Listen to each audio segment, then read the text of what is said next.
മാത്രമാണ്. ലോകത്തിലെ ആദ്യത്തെ കാക്ക എങ്ങനെയാണോ കൂടുണ്ടാക്കിയത് അതുപോലെ തന്നെയാണ് ഇന്നത്തെ കാക്കയും കൂടുണ്ടാക്കുന്നത്. കാക്ക വൃദ്ധ്യമാറി പരീക്ഷിച്ചിട്ടില്ല. ലോകത്തിലെ ആദ്യത്തെ പശു എങ്ങനെയാണോ പുല്ല് തിന്നത് അതേപോലെയാണ് 21ാം നൂറ്റാണ്ടിലെ പശുവും പുല്ല് തിന്നുന്നത്. ലോകത്തിലെ ആദ്യത്തെ നായ എങ്ങനെയാണോ വെള്ളം കുടിച്ചത് അതുപോലെ തന്നെ നക്കിയാണ് ഇന്നും നായ വെള്ളം കുടിക്കുന്നത്. ഏറ്റവും വലിയ ശാസ്ത്രജ്ഞന്റെ വീട്ടിൽ അവന്റെ തൊടലിൽ കിടക്കുന്ന പട്ടി പോലെ ശാസ്ത്രജ്ഞന്റെ അടുത്ത് കിടന്നത് കൊണ്ട് അവൻ ഇനി മുതൽ ഞാൻ ഡൈനിങ് ടേബിളിൽ ഇരുന്നേ കുടിക്കൂ എന്ന് പട്ടി തീരുമാനിച്ചിട്ടില്ല. ലോകത്തെല്ലാ നായയും ആദ്യം എങ്ങനെയായിരുന്നോ അങ്ങനെയാണ്. കുരുവി എങ്ങനെയാണോ കൂടുണ്ടാക്കിയത് അതുപോലെയാണ് ഇന്നത്തെ കുരുവിയും കൂടുണ്ടാക്കിയത്.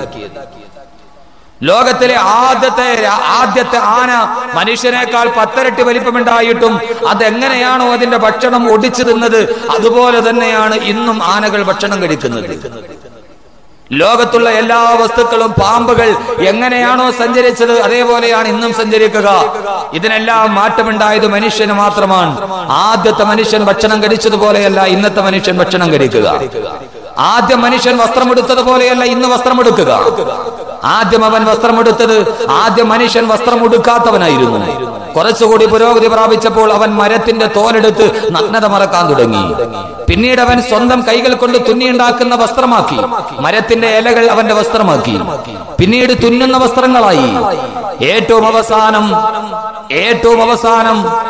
80 ലക്ഷം രൂപ വിലയുള്ള ഷർട്ട് പോലും ഇടാൻ മനുഷ്യൻ അവന്റെ പുരോഗതിയിലേക്ക് കടന്നു കളഞ്ഞു. ആദ്യത്തെ മനുഷ്യൻ തീയുണ്ടാക്കിയത് കല്ലുകൾ ഉരസിയിട്ടാണ്. വീണ്ടും അവൻ തീപ്പെട്ടി കണ്ടുപിടിച്ചു. പിന്നീട് അവൻ ഗ്യാസ് കണ്ടുപിടിച്ചു.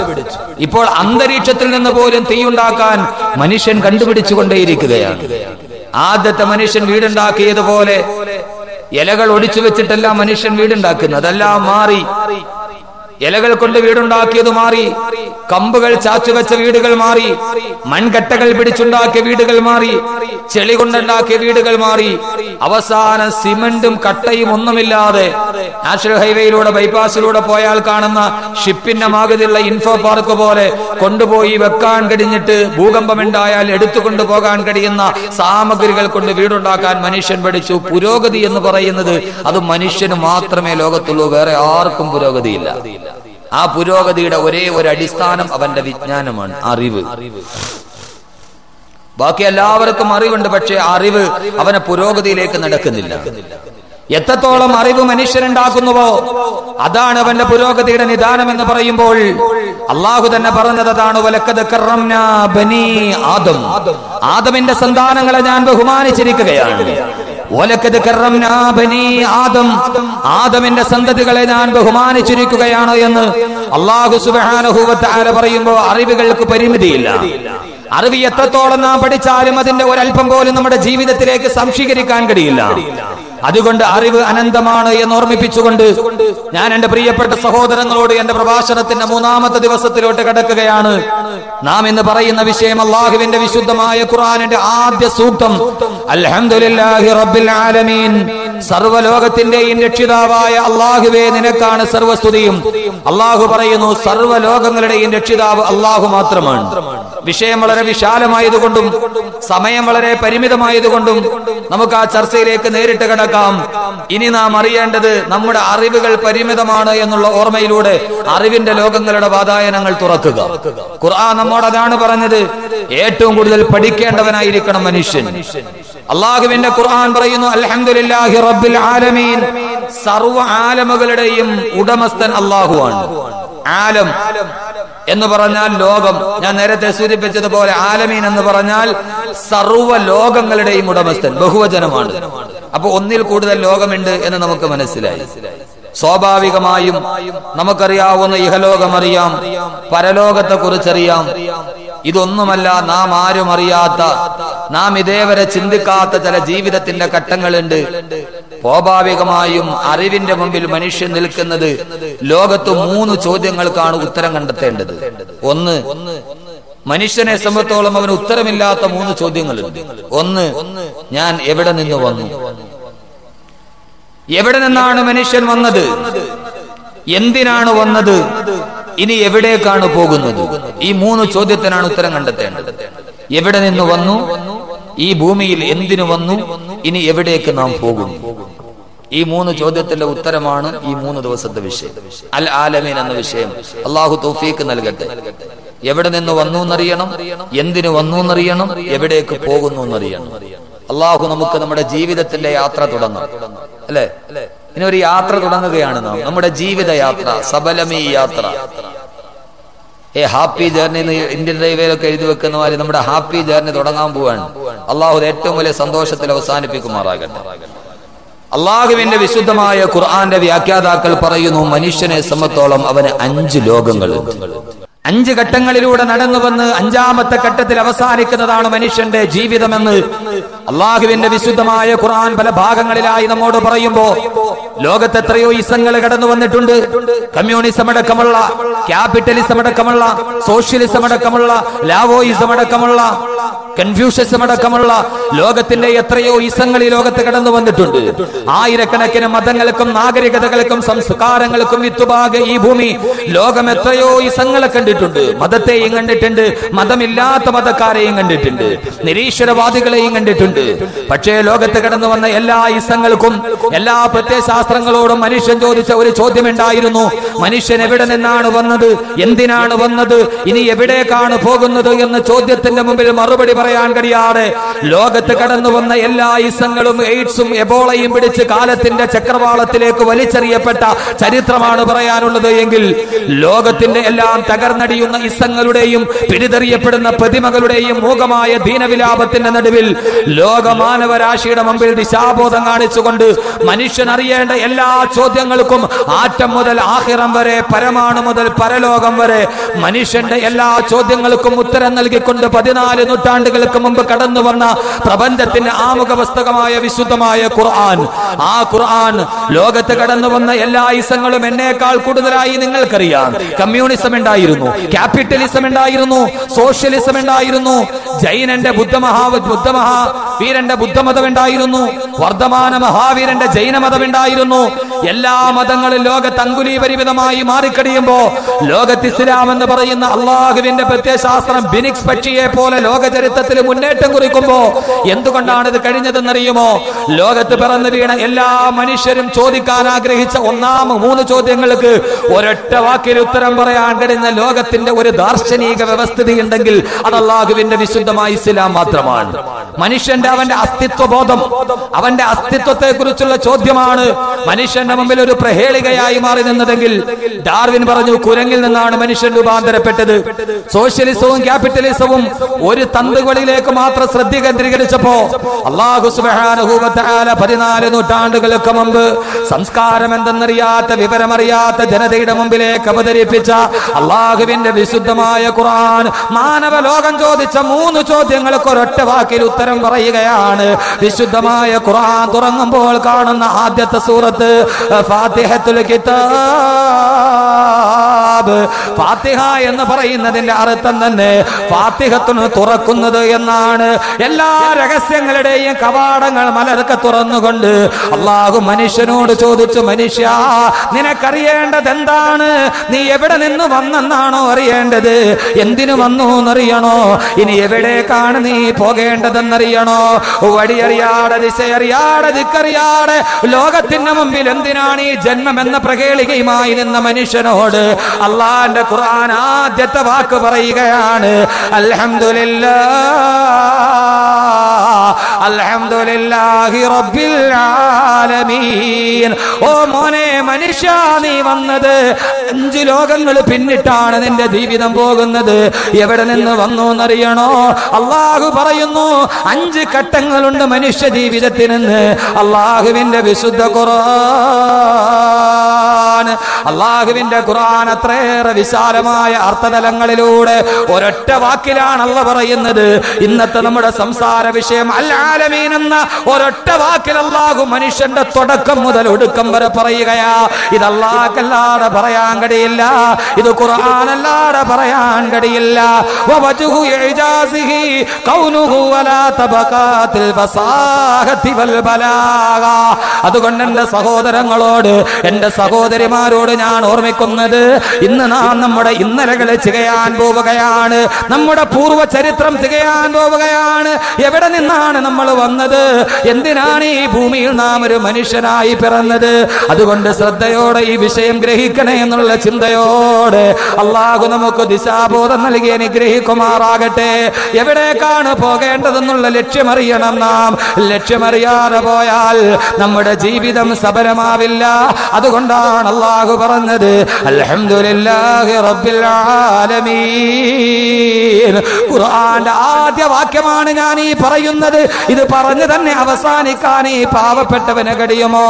ലഹാമാനിംഗമൗ അജ്ബഗിരി ഫീ മദദി വലാ തുസാമു അലൽ ഇഖ്താരി ഫിസ്സബീ. ഇമാം ബുസൂരി അല്ലാഹു അങ്ങേക്ക് അനുഗ്രഹം ചെയ്യട്ടെ. ഇമാം ബുസൂരി ഖുർആനിനെ കുറിച്ച് പറഞ്ഞതെന്താ? ലഹാ ഖുർആനിനുണ്ട് മആനിംഗ മൗജിൽ ബഹരി ഫീ മദദി. കടലിന്റെ തിരമാലകളെ പോലെ എണ്ണിയാലും തീരാത്തതാണ് ഖുർആന്റെ അർത്ഥതലങ്ങൾ. ഒരു തിരമാല വന്ന് തീർന്നു എന്ന് നോക്കിയാൽ അടുത്ത തിരമാല അതിനേക്കാൾ വലുതായിട്ട് കടലിൽ ഒരിക്കും തിരമാല നിൽക്കാത്തത് പോലെ തിരമാല പോലെ പടർന്ന് കിടക്കുന്നതാണ് അള്ളാന്റെ ഖുർആൻ എന്ന് ഇമാം ബുസൂരി പറയുമ്പോ, ആ ഖുർആനിന്റെ ഒരു വാക്യത്തിന് അർത്ഥം പറയാൻ പരിമിതമായ അറിവ് കൊണ്ട് ശ്രമിക്കുന്ന വിനീതനായ അഹമ്മദ് കബീർ ബാക്കവി, എന്റെ സഹോദരങ്ങളെ, പേരിന് നീളമുണ്ടെങ്കിലും അറിവിന് നീളമില്ലാത്ത, ഒട്ടും തന്നെ അറിവിന്റെ ഒരു തന്ത് പോലും കടന്നു ചെന്നിട്ടില്ലാത്ത ഈ പാവപ്പെട്ടവന് സർവസ്തുതിയും അല്ലാഹുവിനാകുന്നു എന്ന് പറഞ്ഞ് ചർച്ച ചെയ്യുമ്പോ, ഖുർആൻ എന്ന് പറഞ്ഞാൽ അലറിയടിക്കുന്ന മഹാസാഗരം പോലെയാണ്. അലറിയടിക്കുന്ന കടലിന്റെ ഓരത്തുകൂടി നടന്നു പോകുന്ന മുക്കുവ കുട്ടിക്ക് ആ കടൽ തീരത്ത് കിടക്കുന്ന കക്കയും ചിപ്പിയും പെറുക്കിയെടുത്തിട്ട് കടലിന്റെ തിരമാലകൾ ആഞ്ഞടിച്ച് കരയിലേക്ക് വന്ന് തല തല്ലി തിരിച്ചു പോകുമ്പോ, തിരമാല തിരിച്ചു പോകുമ്പോ എവിടെയോ കടലിൽ കിടക്കുന്ന കക്കയും ചിപ്പിയും കടൽ തീരത്ത് വന്നടിയുമ്പോ അതിലൂടെ നടന്നു പോകുന്ന മുക്കുവ കുട്ടി ആ കടലിലെ കക്കയും ചിപ്പിയും, തീരത്തടിഞ്ഞ കക്കയും ചിപ്പിയും പെറുക്കിയെടുത്തിട്ട് ഇത് കടലിലുള്ളതാണെന്ന് പറയുന്നത് പോലെ ആ മുക്കുവ കുട്ടിക്ക് കടലിനെ കുറിച്ച് എന്ത് വിവരമാണുള്ളത്? അവന്റെ കയ്യിലാകെയുള്ളത് കക്കയും ചിപ്പിയുമാണ്. അവനറിയുന്നു പോയി അലറിയടിക്കുന്ന സാഗരത്തിന്റെ ഉള്ളില് എത്രയോ വില പിടിച്ച പവിഴങ്ങൾ, എത്രയോ മുത്തുരത്നങ്ങൾ. അതറിയാൻ കടൽ തീരത്ത് നിൽക്കുന്ന മുക്കുവ കുട്ടിക്കറിയുമോ? സഹോദരങ്ങളെ, ഈ വിനീതൻ കടൽ തീരത്ത് നിൽക്കുന്ന ഒരു മുക്കുവ കുട്ടിയെ പോലെ മാത്രമാണ്. കക്കയും ചിപ്പിയും കയ്യിൽ വെച്ചിട്ട് കടലിനെ നോക്കിയിട്ട് ഇത് കടലാന്ന് പറഞ്ഞ മുക്കുവ കുട്ടിയെ പോലെ ഒന്നും അറിയാതെ വിനീതനായ ഞാൻ ഖുർആനിനെ കുറിച്ച് പറയാൻ പോവുകയാണ്. ഖുർആനീക ദർശനം വിടർത്തിക്കാട്ടിയ മായൂര പിഞ്ചത്തിന് മുന്നിൽ ഒന്നും അറിയാത്തൊരു കൊച്ചുകുട്ടിയെ പോലെ അലഞ്ഞു തിരിഞ്ഞ് നടന്നിട്ട് അല്ലാഹുവേ അല്ലാഹുവേ അല്ലാഹുവേ പടച്ചവനെ നിന്റെ ഖുർആനിനെ പറയുമ്പോ പിഴവ് വന്നാൽ പൊറുക്കണേ തമ്പുരാനെ. അല്ലാഹു മനുഷ്യനോട് പറയുന്ന ഉത്തരമാണിത്. റബ്ബിൽ ആലമീൻ, സർവ്വലോകത്തും നിന്റെ പരിപാലകൻ ഞാനാണ്. നീ വന്ന കാലത്തെ കുറിച്ച് ഓർക്കുക. അള്ളാഹുവിന്റെ ഖുർആൻ പറയുകയാണ്, ഒറ്റ വാക്കേ ഉള്ളൂ. ലോകത്ത് ആർക്കും ഉത്തരം കഴിയാൻ പറ്റാത്ത 3 ചോദ്യം ഇതാണ്. മനുഷ്യൻ എവിടെ നിന്ന് വന്നു, എന്തിനു വന്നു, ഇനി എവിടേക്ക് പോകുന്നു? ഖുർആൻ എന്ത് പറയുന്നു നമുക്ക് നോക്കാം. ഒരു മനുഷ്യന്റെ ജീവിതം ആദ്യം നാം അറിയേണ്ടത്, ഉമ്മാടെ വയറ്റിൽ നിന്നല്ല നമ്മുടെ ജീവിതം തുടങ്ങി. അതിനു മുമ്പ് ഒരു ലോകമുണ്ട്. ആ ലോകത്തിന്റെ പേരാണ് ആലമുൽ അർവാഹ്. 2 ലോകം ഞാൻ വളരെ വിശദീകരിക്കില്ല, 10 മിനിറ്റ് കൊണ്ട് തീർക്കും. നമ്മളിപ്പോ കാണുന്നതിനെ കുറിച്ച് ചർച്ച ചെയ്യാം. ഒന്നാമത്തെ ലോകം അൽ ആലമി എന്ന് പറഞ്ഞാൽ ഒന്നാമത്തെ ലോകം ആലമുൽ അർവാഹ്, ആത്മാവുകളുടെ ലോകം. നമ്മൾ ഈ ശരീരത്തോടു കൂടി വന്ന് പാർപ്പ് തുടങ്ങിയതാണ് ഉമ്മാന്റെ ഗർഭാശയത്തിന്റെ ഉള്ളിൽ. അതിനു മുമ്പ് നമ്മളൊരു ലോകമുണ്ടായിരുന്നു. ഏതായിരുന്നു ആ ലോകം? ആത്മാവുകളുടെ ലോകം. ഒന്നാമത്തെ ലോകം ആലമുൽ അർവാഹ് എന്ന് പറഞ്ഞാൽ റൂഹുകളുടെ ലോകം. ഏകനായ അല്ലാഹു സുബ്ഹാനഹു വ തആല മനുഷ്യലോകത്തിൽ ലോകാവസാനം വരെ വരുന്ന എല്ലാ മനുഷ്യരുടെയും ആത്മാവുകളെ, ആദം നബി അലൈഹി സ്വലാത്തു വസ്സലാം മുതൽ ഖിയാമത്ത് നാളെ വരുന്ന ലോകത്ത് ജനിക്കാതിരിക്കുന്ന മുഴുവൻ മനുഷ്യരുടെയും ആത്മാവുകളെ മാത്രം, ശരീരമല്ല പ്രധാനം, റൂഹാണ് പ്രധാനം. ആത്മാവുകളെ മാത്രം അല്ലാഹു സുബ്ഹാനഹു വ തആല വിശാലമായ ഒരു ലോകം, ആ ലോകത്തിന്റെ പേരാണ് ആലമുൽ അർവാഹ്, റൂഹുകളുടെ ലോകം. അവിടെ വെച്ച് അല്ലാഹു ഒരുമിച്ച് കൂട്ടി. ആദം നബി അലൈഹി സ്വലാത്തു വസ്സലാം മുതൽ ലോകാവസാനം വരെ വരുന്ന സർവ്വ മനുഷ്യരുടെയും ആത്മാവുകളെ അള്ളാഹു ഒരു സ്ഥലത്ത് വെച്ച് ഒരുമിച്ച് കൂട്ടി.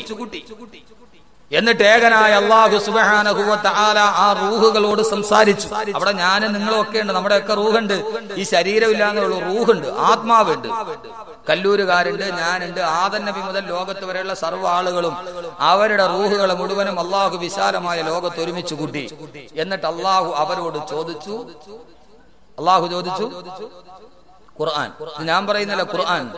വഇദാ അഖദ റബ്ബുക മിൻ ബനീ ആദമ മിൻ ളുഹൂരിഹിം അദുർരിയതഹും വഅശ്ഹദഹും അലാ അൻഫുസിഹിം അലസ്തു ബിറബ്ബികും ഖാലൂ ബലാ ശഹീദിനാ അൻ തഖൂലൂ യൗമൽ ഖിയാമത്തി ഇന്നാ കുന്നാ അൻ ഹാദാ ഗാഫിരീൻ.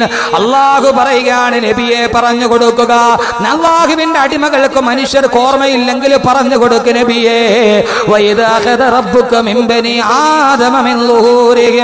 ആദം നബി അലൈഹി സ്വലാത്തു വസ്സലാമിന്റെ മുതുകിൽ നിന്ന് അല്ലാഹു ലോകാവസാനം വരെ വരുന്ന മനുഷ്യരുടെ ആത്മാവുകളെ മുഴുവനും പുറപ്പെടുവിച്ചുവത്രേ. എന്നിട്ട് അല്ലാഹു ആത്മാവുകളുടെ ഒരു ലോകമുണ്ടാക്കിയത്രേ. ആ ലോകമാണ് മനുഷ്യ നിന്റെ ജീവിതത്തിന്റെ തുടക്കം.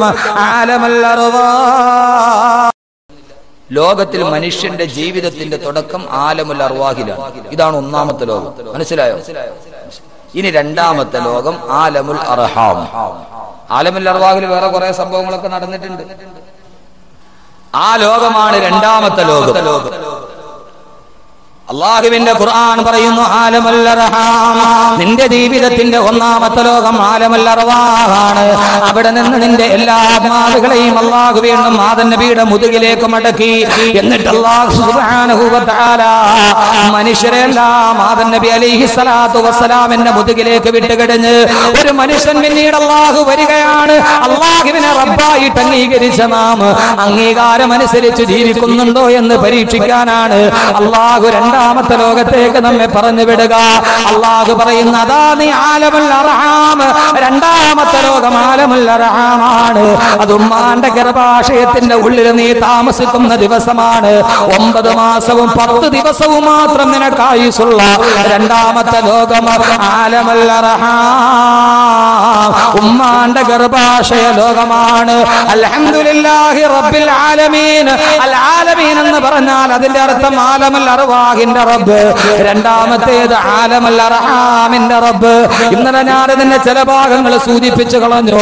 9 മാസവും 10 ദിവസവും മാത്രം അമ്മാന്റെ ഗർഭാശയത്തിന്റെ ഉള്ളിൽ കിടക്കുന്ന ലോകമുണ്ടല്ലോ, ആ സമയത്ത് നമുക്ക് ആവശ്യമുള്ളതെല്ലാം ചെയ്തു തന്നത് അല്ലാഹുവാണ്. ഇന്നലെ നാം ആ വിഷയങ്ങൾ പറഞ്ഞു കഴിഞ്ഞു. അല്ലാഹുവിന്റെ ഖുർആൻ തന്നെ പറയട്ടെ, അല്ലാഹു പറയുകയാണ്, വലഖദ് ഖലഖനൽ ഇൻസാന മിൻ സുലാലത്തിൻ മിൻ തീൻ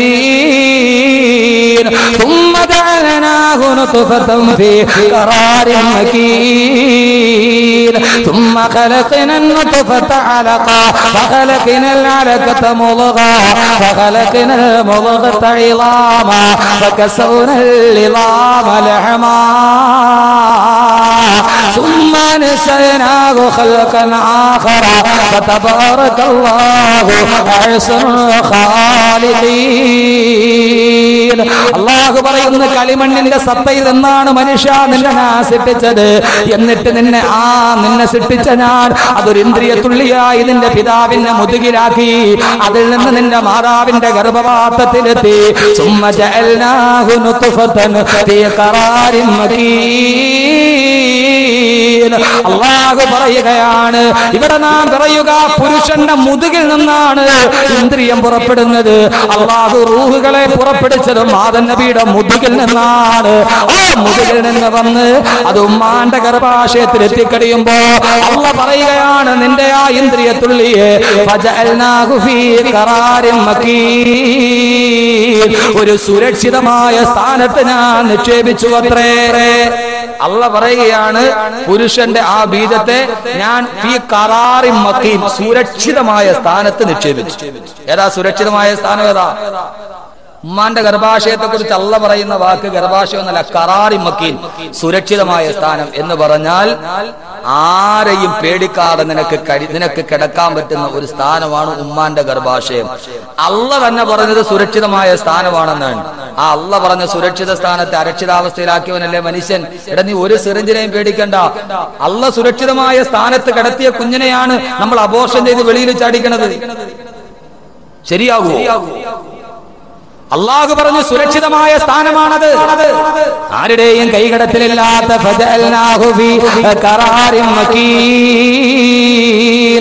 അള്ളാഹു ഗർഭാത്രത്തെ കുറിച്ച് പറഞ്ഞത് അത് സുരക്ഷിതമായ സ്ഥാനമാണ്. വീണ്ടും ഞാൻ തുടരട്ടെ സമയത്തിന്റെ പരിമിതി കൊണ്ട്. ആ ഇന്ദ്രിയത്തുള്ളി ഉമ്മാന്റെ ഗർഭാശയത്തിലെത്തിയാൽ 40 ദിവസം കഴിയുമ്പോ അലക്കത്തെ ഞാനതിനെ ഒരു രക്തപിണ്ഡമാക്കും. അടുത്ത 40 ദിവസം കഴിയുമ്പോ ആ രക്തപിണ്ഡം മാംസപിണ്ഡമായി മാറുകയാണ്.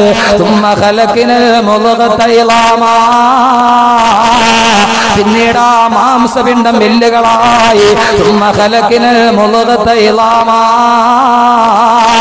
ആ മാംസപിണ്ഡം പിന്നീട് എല്ലുകളായി മാറുകയാണ്. അള്ളാഹു സൃഷ്ടിപ്പിനെ കുറിച്ച് പറയുകയാണ്. ഉമ്മാന്റെ ഗർഭാശയത്തിന്റെ ഉള്ളില് ഒരു കുഞ്ഞിനെ ഓരോ ഘട്ടവും കഴിയുമ്പോ അള്ളാഹു ഗർഭാശയത്തിനുള്ളിൽ വളർത്തുകയാണ്. അവസാനം അടുത്ത 40 ദിവസമാകുമ്പോ 120ാമത്തെ ദിവസമാകുമ്പോ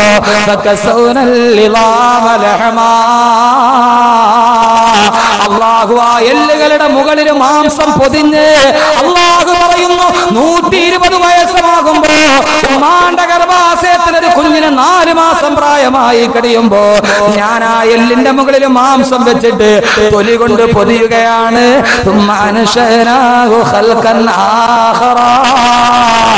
പിന്നീട് ഞാനൊരു പുതിയ സൃഷ്ടിപ്പ് തുടങ്ങുകയാ എന്ന് പറഞ്ഞാൽ മനുഷ്യനാവാൻ പോവുകയാണ്. അല്ലാഹു പറയുന്നു തബാറകല്ലാഹു അഹ്സനുൽ ഖാലിഖീൻ. അല്ലാഹു എത്രയോ സൗന്ദര്യബോധമുള്ള രക്ഷിതാവാണ്. അല്ലാഹു ഒരു സൂപ്പർ ഡിസൈനറാണ്. അവനേക്കാൾ വലിയ സൗന്ദര്യബോധമുള്ള ഡിസൈനർ വേറെയില്ല. 40 ദിവസം കൊണ്ട് രക്തപിണ്ഡം, അടുത്ത 40 ദിവസം കൊണ്ട് മാംസപിണ്ഡം, അടുത്ത 40 ദിവസം കഴിയുമ്പോ എല്ലുകൾ മുളക്കാൻ തുടങ്ങി. അടുത്ത സമയമാകുമ്പോ എല്ലുകളുടെ മുകളിൽ മാംസം വെച്ചിട്ട് അതിന്റെ മുകളിൽ തൊലി കൊണ്ട് പൊതിയുകയാണ്. അള്ള പറയുന്നു പിന്നീട് ഞാനൊരു പുതിയ സൃഷ്ടിപ്പ് തുടങ്ങുകയാ. എന്താ പുതിയ സൃഷ്ടിപ്പ് തുടങ്ങുന്നതെന്നറിയുമോ? അള്ളാന്റെ റസൂല് പറഞ്ഞു, ഉമ്മാന്റെ ഗർഭാശയത്തിൽ ഒരു കുഞ്ഞിന് ആലമുൽ അർഹാം എന്ന 2ാമത്തെ ലോകത്ത് നടക്കുന്ന സംഭവമാണ് പറയുന്നത്. അള്ളാഹു ഒരു മലക്കിനെ പറഞ്ഞു വിടും. ഇമാം ബുഖാരി ഉദ്ധരിക്കുന്ന സഹീഹായ ഹദീസാണ്. അള്ളാഹു സുബ്ഹാനഹു വ തആല മാതാവിന്റെ ഗർഭാശയത്തിൽ കിടക്കുന്ന കുഞ്ഞിന്റെ അടുക്കലേക്ക് അള്ളാഹു ഒരു മാലാഖയെ പറഞ്ഞു വിടുമത്രേ. ആ മാലാഖ 4ാം മാസമാകുമ്പോ ഗർഭിണിയായ ഒരു പെണ്ണിന്റെ അടുക്കലെത്തും. സഹോദരിമാരെ, നിങ്ങൾക്കറിയുമോ എന്ന് എനിക്കറിയില്ല.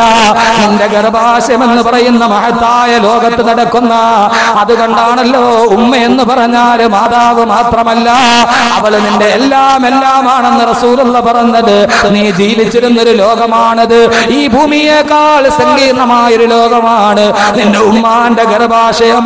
ആ ഗർഭാശയത്തിലാണ് മക്കൾ ഉമ്മാന്റെ അടിവയറ്റിൽ തൊഴിക്കുന്നത്. നിന്റെ ലോകത്തിനാണ് നീ ചവിട്ട് കൊടുക്കുന്നത്. ആ മലക്ക് 4ാം മാസത്തിലെ ഗർഭാശയത്തിനുള്ളിലേക്ക് വന്നിട്ട് അള്ളാന്റെ റസൂല് പറഞ്ഞു, ആ കിടക്കുന്ന കുഞ്ഞിന് അള്ളാഹു 4ാം മാസമായി കഴിയുമ്പോ റൂഹി കൊടുക്കുമെന്ന് നബി മുഹമ്മദ് റസൂലുള്ളാഹ്. 4 മാസമായി കുഞ്ഞിന് റൂഹൂതി. അപ്പോഴാണ് കാല് ചലിക്കാൻ തുടങ്ങുന്നത്, കൈ അനങ്ങാൻ തുടങ്ങുന്നത്.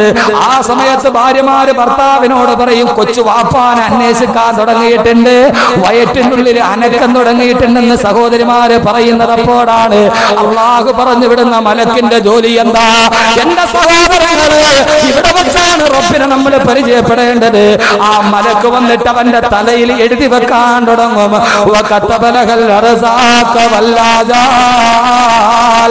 അവൻ എത്ര നാള് ഭൂമിയിൽ ജീവിച്ചിരിക്കണം, അവൻ എത്ര ഭക്ഷണം കഴിക്കണം, അവൻ എവിടെയാണ് പിറക്കേണ്ടത്, ഏത് ഭാഷയാണ് സംസാരിക്കേണ്ടത്, അവൻ ഈ ഭൂമിയിൽ എന്തൊക്കെയാണ് ചെയ്യേണ്ടത്, അവൻ ആരുടെ മകനായിട്ട് ഏത് കുടുംബത്തിൽ പിറക്കണമെന്ന് അള്ളാഹു 4ാം മാസത്തിൽ എഴുതി വെക്കുമെന്ന് അള്ളാന്റെ പ്രവാചകൻ നബി മുഹമ്മദ് റസൂലുള്ളാഹ്. അവൻ ആരെ വിവാഹം കഴിക്കണം, അവളുടെ ഭർത്താവ് ആരായിരിക്കണം, അവൾക്ക് എത്ര മക്കൾ ഉണ്ടാവണം, അവൾ ഏത് പ്രദേശത്ത് ജനിക്കണം, എല്ലാം അല്ലാഹു 4 മാസത്തിൽ രേഖപ്പെടുത്തുമെന്ന് ആദരവായ പ്രവാചകൻ നബി മുഹമ്മദുർ റസൂലുള്ളാഹ്. ആലമുൽ അർഹാം എന്ന് പറയുന്നത് നമ്മുടെ രണ്ടാമത്തെ ലോകത്തടക്കുന്ന സംഭവമാണ്. 4 മാസമാകുമ്പോൾ അള്ളാഹു ഒരു മലക്കിനെ പറഞ്ഞു വിടും. മലക്ക് വന്നിട്ട് റൂഹൂതി കഴിയുമ്പോൾ കൈയും കാലും അനങ്ങും. ആ സമയത്താണ് ഗർഭിണികളുടെ വയറ്റിൽ കിടക്കുന്ന കുട്ടിക്ക് അനക്കമുണ്ടോ എന്ന് നോക്കുന്നത്, സ്കാൻ ചെയ്ത്. ആ സമയത്ത് അള്ളാഹു തലയിൽ എഴുതും എത്ര വയസ്സ് വരെ ജീവിക്കണം, എത്ര വയസ്സ് വരെ ആർക്കെങ്കിലും അറിയാവല്ല എത്ര എഴുതിയിരിക്കുന്നത്. ചില സ്ത്രീകൾ പറയല, എന്റെ പൊന്നുസ്താദ് എത്രയോ നല്ല ആളുകൾ പെണ്ണ് കാണാൻ എന്നെ വന്നതാ, ഇയാളെ തന്നെ എന്റെ തലയെ കെട്ടി വെച്ചല്ലോ. അള്ള എഴുതിയതേ വരും. ഇപ്പൊ ആര് കണ്ടാലും ശരി, എത്ര കണ്ടാലും ശരി. നമ്മൾ പറയൂലോ പടച്ചവനെ ഇതല്ലാതെ വേറൊന്നായിരുന്നെങ്കിൽ. ഇല്ല സഹോദരങ്ങൾ, അള്ളാന്റെ കലായിൽ തൃപ്തിപ്പെട്ടോളീൻ. അള്ള ഏത് പെണ്ണിന്റെ പേരാണോ നിന്റെ ഭാര്യയായിട്ട് എഴുതി വെച്ചിരിക്കുന്നത്, എവിടെ കറങ്ങിത്തിരിഞ്ഞാലും അവിടെ തന്നെ വരും. 4 മാസത്തിൽ അള്ളാഹു എഴുതി വെച്ചിരിക്കുന്ന തീരുമാനങ്ങളുടെ പൂർത്തീകരണമാണ് അടുത്ത ലോകത്ത് നടക്കുക. അതുകൊണ്ട് ഈ ലോകവും ആ ലോകവും തമ്മിൽ വളരെ ബന്ധമുണ്ട്. രണ്ടാമത്തെ ലോകത്തിൽ അള്ളാഹു തീരുമാനിക്കുന്നതാണ് നടക്കുക. അള്ളാഹു നമ്മുടെ തീരുമാനം അനുകൂലമാക്കി തരട്ടെ. ഈ 2 ലോകം കുഴപ്പമില്ല, ഇനിയുള്ള ലോകമാണ് കുഴപ്പം. ഈ 2 കാലത്ത് അള്ള നോക്കിക്കോളും, കുഴപ്പമൊന്നുമില്ല, നമ്മളൊന്നും ചെയ്യേണ്ട, അതിനകത്ത് കിടന്നാൽ മതി. അതായിരുന്നു സുഖം. ആ ഗർഭാശയത്തിന്റെ ഉള്ളിൽ അള്ളാഹു പറയുന്ന കുഞ്ഞിനെ വളർത്തുകയാണ്. ഗർഭാശയത്തിൽ ഒരു പ്രശ്നവുമില്ലാതെ അള്ളാഹു നിന്നെ നോക്കുകയാണ്.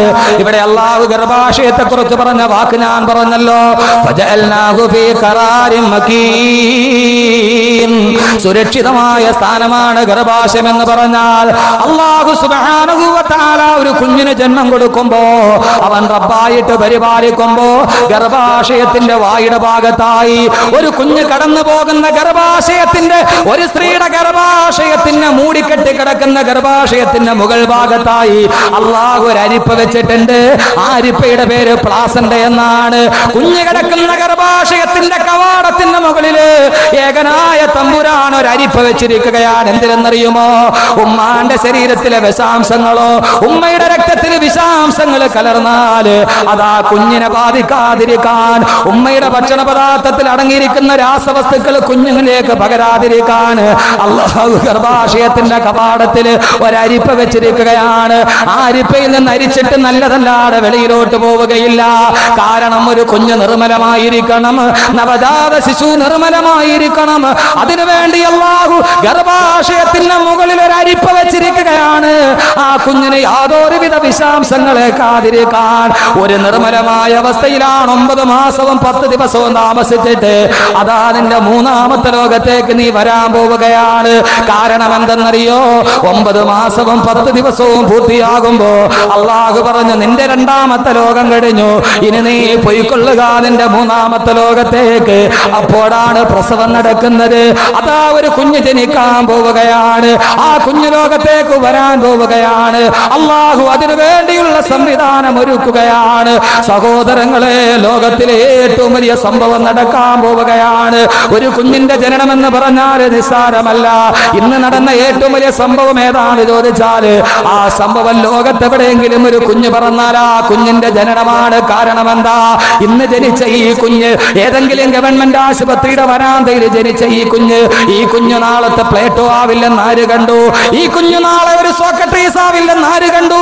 ഈ കുഞ്ഞു നാളെ ഒരു അരിസ്റ്റോട്ടിൽ ആവില്ലെന്ന് ആര് കണ്ടു? ഈ കുഞ്ഞു നാളെ ഒരു ഇമാമുദ്ദീൻ സഞ്ജി ആവില്ലെന്ന് ആര് കണ്ടു? ഈ കുഞ്ഞു നാളെ ഒരു സലാഹുദ്ദീൻ അയ്യൂബി ആവില്ലെന്ന് ആര് കണ്ടു? ഈ കുഞ്ഞു നാളെ ഒരു ഉമർ മുഖ്താർ ആവില്ലെന്ന് ആര് കണ്ടു? ഒരു കുഞ്ഞിന്റെ ജനനം ലോകത്തിലെ വലിയൊരു സംഭവമാണ്. അള്ളാഹു പറഞ്ഞു, മനുഷ്യ, നിന്റെ 2ാമത്തെ ലോകം തീരാൻ പോവുകയാണ്, പൊയ്ക്കൊള്ളുക നീ ഒരു പുതിയ ലോകത്തേക്ക്. ഞാൻ കടക്കട്ടെ, 3ാമത്തെ ലോകമാണ് ആലമുദ്ദുനിയാ. നമ്മൾ ഈ ജനിച്ചു വീണ ഭൂലോകമില്ലേ, 2 ലോകം കടന്നിട്ട് 3ാമത്തെ ലോകത്താണ് നാം നിൽക്കുന്നത്. അതാ ഉമ്മാന്റെ ഗർഭാശയത്തിൽ കടന്ന ഒരു കുഞ്ഞതാ കരഞ്ഞുകൊണ്ട് പൊട്ടിക്കരഞ്ഞുകൊണ്ട് ഭൂമിയിലേക്ക് വരികയാണ്. പൊട്ടിക്കരഞ്ഞുകൊണ്ട് വരികയാണ്. 1000 മോഹങ്ങളും ലാഭങ്ങളും കൊതിയുമായി. ഇനിയാണ് നാം നമ്മുടെ വിഷയം ശ്രദ്ധിക്കേണ്ടത്. കുഞ്ഞതാ ജനിച്ചു വീഴുകയാണ്. 2 കൈയും കൂട്ടിപ്പിടിച്ച് മടക്കി പിടിച്ചിട്ട് പൊട്ടിക്കരഞ്ഞുകൊണ്ടാണ് ഒരു കുഞ്ഞിന്റെ ജനനം എവിടേക്ക് നടക്കുക? അതെന്താണെന്നറിയുമോ? ഒരു കുഞ്ഞിതാ കൈ മുറുക്കി അടച്ചു പിടിച്ചിട്ടാണ് വെളിയിലോട്ട് വരുന്നത്. എന്തിനാണ് സഹോദരങ്ങളെ കൈ ഇങ്ങനെ മുട്ടി ചുരുട്ടി പിടിച്ചിരിക്കുന്നത്?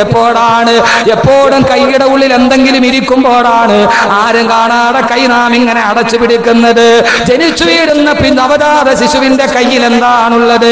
ഒന്നുമില്ലാത്ത കുഞ്ഞന്റെ കൈ ഇങ്ങനെ ചുരുട്ടി പിടിച്ചുകൊണ്ട് ലോകത്തേക്ക് കടന്നു വന്നു. അതാണ് അല്ലാഹു നമ്മോട് ചിന്തിക്കാൻ പറഞ്ഞത്. ഒരു കവി ചോദിച്ചു അത്ര, എന്തുകൊണ്ടാണ് കുഞ്ഞിങ്ങനെ കൈ മുറുകി അടച്ചു പിടിച്ചിരിക്കുന്നത്? അവന്റെ കൈക്കുള്ളിൽ എന്താണ് ഇരിക്കുന്നത്? കവി ചോദിച്ചു അത്ര കുട്ടിയോട്, മോനെ മുത്തേ കണ്ണേ തേനെ പാലേ മുട്ടി സേ ക്യാ ഹേ ആനെ വാലാ ജിന്ദഗി കി സ്വപ്നാ ഹേ. ഏ പൊന്നു മോനെ, മുട്ടി സേ ക്യാ ഹേ, നിന്റെ കൈക്കുള്ളിൽ എന്താണ് നീ ആരും കാണാതെ ഇങ്ങനെ മടക്കി വെച്ചിരിക്കുന്നത്? ആ സമയത്ത് നവജാത ശിശു എന്നോട് മറുപടി പറഞ്ഞു അത്രേ. ഇല്ലില്ല, നവജാത ശിശു മറുപടി പറയില്ല. കവി അദ്ദേഹത്തിന്റെ ഭാവനയിൽ പറയുകയാണ്, എന്റെ കൈക്കുള്ളിൽ എന്താണെന്നറിയുമോ? ആനേവാല ജിന്ദഗി കി സ്വപ്നാ ഹേ, എന്റെ ഇനിയുള്ള ജീവിതത്തിലെ സ്വപ്നങ്ങളാണ് എന്റെ കൈക്കുള്ളിൽ ഞാൻ മടക്കി വെച്ചിരിക്കുന്നത്. 1000 സ്വപ്നങ്ങളുമായി 1000 ആഗ്രഹങ്ങളുമായി നീതാ മൂന്നാമത്തെ ലോകത്തോട്ട് കടന്നു വരികയാണ്. നിന്റെ ഒടുക്കത്തെ ആഗ്രഹങ്ങളുമായിട്ടാണ് വരുന്നത്. മനുഷ്യൻ എത്രയോ ആഗ്രഹങ്ങളാണ്. മനുഷ്യൻ ഏറ്റവും വലിയ മോഹത്തിന്റെ അടിമയാണ്. മനുഷ്യന് ഏറ്റവും കൂടുതൽ മോഹം മണ്ണിനോടാണ്. മനുഷ്യന് മോഹം മണ്ണിനോടാണ്. മണ്ണിന് മോഹം മനുഷ്യനോടാണ്. നമുക്കെല്ലാവർക്കും മോഹം എന്താണ്? മണ്ണ് വാരി കൂട്ടണം. എത്ര വാങ്ങിച്ചു കൂട്ടിയാലും മോഹം തീരില്ല. എത്ര മണ്ണ് വാരി കൂട്ടിയാലും മനുഷ്യന് മോഹം തീരില്ല. മനുഷ്യന് മോഹം മണ്ണിനോടാണ്. മണ്ണിന് മോഹമോ മനുഷ്യനോടാണ്. മനുഷ്യനും മണ്ണും കൂടെ മോഹത്തിന്റെ കാര്യത്തിൽ മത്സരിക്കുകയാണ്. അവസാനം കല്ലൂര് പള്ളിസ്ഥാനത്ത് കിടക്കുന്ന മണ്ണ് മോഹിക്കുന്നത് നിന്നെയാണ്. കല്ലൂര് പള്ളിക്കാട്ടിലെ മണ്ണ്, ആ മണ്ണിന് മോഹം നിന്നെയാണ്. കണ്ടോ, കൊതിയോടെ നോക്കിക്കൊണ്ട് നിൽക്കുന്നത് കണ്ടോ? രണ്ടുപേരും മനുഷ്യന് മോഹമോ മണ്ണ് പിടിച്ചടക്കാനാണ്. അവസാനം പാവം മനുഷ്യൻ അവൻ മോഹത്തിന്റെ കാര്യത്തിൽ തോക്കുകയാണ്. എല്ലാം തോട്ടവൻ പോയി മണ്ണിലും മലർന്ന് കിടക്കുമ്പോ ചെവിയിൽ വന്നിട്ട് മണ്ണ് ചോദിക്കും, എടാ ഭീരു, നീ എന്നെ മോഹിച്ചവനല്ലേ? പക്ഷേ ഇതാ നീ എന്റെ മുമ്പിൽ വന്ന് മലർന്ന് കിടക്കുകയാണ്. 1000 മോഹങ്ങളുമായി കടന്നു വരുന്ന മനുഷ്യലോകമേ, നിന്റെ ജീവിതത്തിന്റെ 3ാം ഘട്ടമാണിത്. ആലമുദ്ദുനിയാ ആലമുദ്ദുനിയാ, ഇതാ നിന്റെ ലോകം അടുത്തു, 3ാമത്തെ ലോകമെന്ന് അല്ലാഹുവിന്റെ വിശുദ്ധ ഖുർആൻ. നമ്മൾ 3ാമത്തെ ലോകത്തെത്തി. ആ ലോകമാണ് ആലമുദ്ദുനിയ. ഇപ്പൊ നമ്മൾ നിൽക്കണ ലോകം. ഉമ്മാന്റെ ഗർഭാശയത്തിൽ നിന്ന് കരഞ്ഞോണ്ടിറങ്ങി വന്ന നമ്മൾ. അള്ളാഹു പറഞ്ഞു, നിന്റെ 2 ലോകം കഴിഞ്ഞു. ഇനി നീ എന്ത് ചെയ്യണം? ഇനിയും 2 ലോകം കൂടെ ഉണ്ട്. 4 ലോകങ്ങളിടയിൽ 2 ലോകം അപ്പുറം കഴിഞ്ഞുപോയി. ഇനി 2 ലോകം വരാനുണ്ട്. ഇതിന് 2നെയും നടുക്കാണ് നമ്മളിപ്പോ ജീവിക്കുന്നത്. 2 കഴിഞ്ഞുപോയി, ഇനി 2 വരാനുണ്ട്. ഇത് 2ന്റെയും നടുക്കാണ് നാം ജീവിക്കുന്നത്. അള്ളാഹ് പറഞ്ഞു, നിന്റെ ഇന്നലകളെ നോക്കി ഇന്നുകളെ നന്നാക്കി നാളേക്ക് വേണ്ടി നീ കരുതിയിരിക്കുക. അള്ളാഹു തൗഫീക്ക് നൽകട്ടെ. 3ാമത്തെ ലോകത്തെത്തി. ഇനിയാണ് നമ്മുടെ റോള്. ബാക്കി 2 ലോകത്ത് നമുക്കൊരു റോളും ഇല്ല. അള്ളാഹ് തന്നെയാണ് എല്ലാം ചെയ്യുന്നത്. 3ാമത്തെ ഘട്ടത്തിലെത്തുമ്പോ ഇനി റോള് നമുക്കാണ്. അള്ളാഹ് നമ്മളോട് എന്ത് പറഞ്ഞു വിട്ടു? ഓരോ ലോകം കഴിയുമ്പോൾ ആയുസ് കൂടി വരും. ആലമുൽ അർവാഹിൽ എത്ര സമയം ആയുസ് കൂടി വന്ന 10 മിനിറ്റ്, എല്ലാ കാര്യവും കഴിയും. ഉമ്മാന്റെ ഗർഭാശയം എന്ന് പറയുന്ന 2ാമത്തെ ലോകത്ത് വന്നപ്പോ ആയുസ് എത്രയാ? 9 മാസവും 10 ദിവസം. അപ്പൊ വളരെ അപൂർവമായിട്ട് നേരത്തെ ഇപ്പൊ നടക്കും. 9 മാസവും 10 ദിവസം അങ്ങനെ തികയാറില്ല അല്ലെ? അതിന് മുമ്പ് ഓപ്പറേഷൻ ചെയ്തെടുക്കും. പണ്ടെല്ലാം മുഴുവൻ പേറായിരുന്നു, ഇപ്പൊ എല്ലാം കീറാണ്, സിസേറിയൻ. അപ്പൊ ആദ്യം 10 മിനിറ്റ്. അടുത്ത ലോകത്ത് നിന്നും ആയുസ് ഇത്രയും കൂടെ കൂടി. ഇനി അടുത്ത ലോകത്ത് വരുമ്പോ ഇത്രയും കൂടെ കൂടും. അള്ളാഹുവിന്റെ റസൂൽ പറഞ്ഞ 60നും 70നും ഇടയ്ക്ക് ആയുസ് കൂടി വരികയാണ്. ഇനി അടുത്ത ലോകത്ത് പോകുമ്പോ അതിലും കൂടും. പിന്നെ 5ാമത്തെ ലോകത്ത് ചെല്ലുമ്പോ ഒരു പരിധിയില്ല ആയുസ്. ഖാലിദീന ഫീഹാ അബദാ. ഉമ്മാന്റെ ഗർഭാശയത്തിൽ നിന്ന് വെളിയിലോട്ട് വന്നതുപോലെ തന്നെ സഹോദരങ്ങളെ, നമ്മുടെ ജീവിതത്തിന്റെ ഒടുക്കവും നമ്മുടെ ജീവിതത്തിന്റെ തുടക്കവും ജീവിതത്തിന്റെ ഒടുക്കവും ഒരേപോലെയാണ്. നമുക്ക് ഗുഹ വല്ലാതെ പേടിയാണ് അല്ലെ? ഗുഹയുടെ ഇരുട്ട്. ഇവിടെ നിന്ന് ട്രെയിനിൽ കയറി കോട്ടയത്തോട്ട് പോകുമ്പോ ധാരാളം ട്രെയിന് പാളത്തിൽ കൂടെ പോകുമ്പോ ഗുഹയെ കൂടെ കയറി പോകണം. ഇരുട്ട് കമ്പാർട്ട്മെന്റ് വന്ന് നമുക്ക് ഭയങ്കര പേടിയാണ്. ഈ ഇരുട്ടാർന്ന ഗുഹയിൽ കയറി തന്നെ ഇരിക്കാൻ നമുക്ക് വലിയ പേടിയല്ലേ? ഇവിടെ മോനെ, നീ വന്നത് ഉമ്മാന്റെ ഗർഭാശയം എന്ന് പറയുന്ന ഏറ്റവും വലിയ ഇരുട്ടിലാണ്. ഖൽഖം മിൻ ബഅദി ഖൽഖിൻ ഫീ ദുലുമാത്തിൻ സലാസ്. കൂരാക്കൂരിട്ടായ ഗുഹയിൽ നിന്ന് വന്ന നീ ഇനിയും പോകേണ്ടത് വേറൊരു ഗുഹയിലേക്കാണ്. 6 അടി മാത്രമുള്ള വേറൊരു ഗുഹയിലേക്ക്. ഈ തുടക്കവും ഒടുക്കവും ഒരേപോലെ ആയതൊരു ആകസ്മികതയാണോ? ആണോ? സാധാരണ നമുക്കൊരു കുഞ്ഞ് പിറന്നു എന്ന് കേട്ടാല് ലേബർ തിയേറ്ററിന്റെ ഫ്രണ്ടിൽ നിൽക്കുമ്പോ നേഴ്സ് കൊണ്ടുവന്ന് തരും കുഞ്ഞിനെ. എങ്ങനെയാ തരുന്നത്? നല്ല വെള്ള തുണിയിൽ പൊതിഞ്ഞ് നേഴ്സ് കൊണ്ടുവന്ന് ഇങ്ങനെ 2 കൈയിലും പിടിച്ചുകൊണ്ട് വന്ന് തരും. നമ്മൾ 2 കൈ നീട്ടി മേടിക്കും. അങ്ങനല്ലേ? നേഴ്സ് 2 കൈകൾ കൊണ്ടെടുത്ത് നമ്മുടെ കയ്യിലോട്ട് വരും, വെള്ള തുണിയിൽ പൊതിഞ്ഞ്.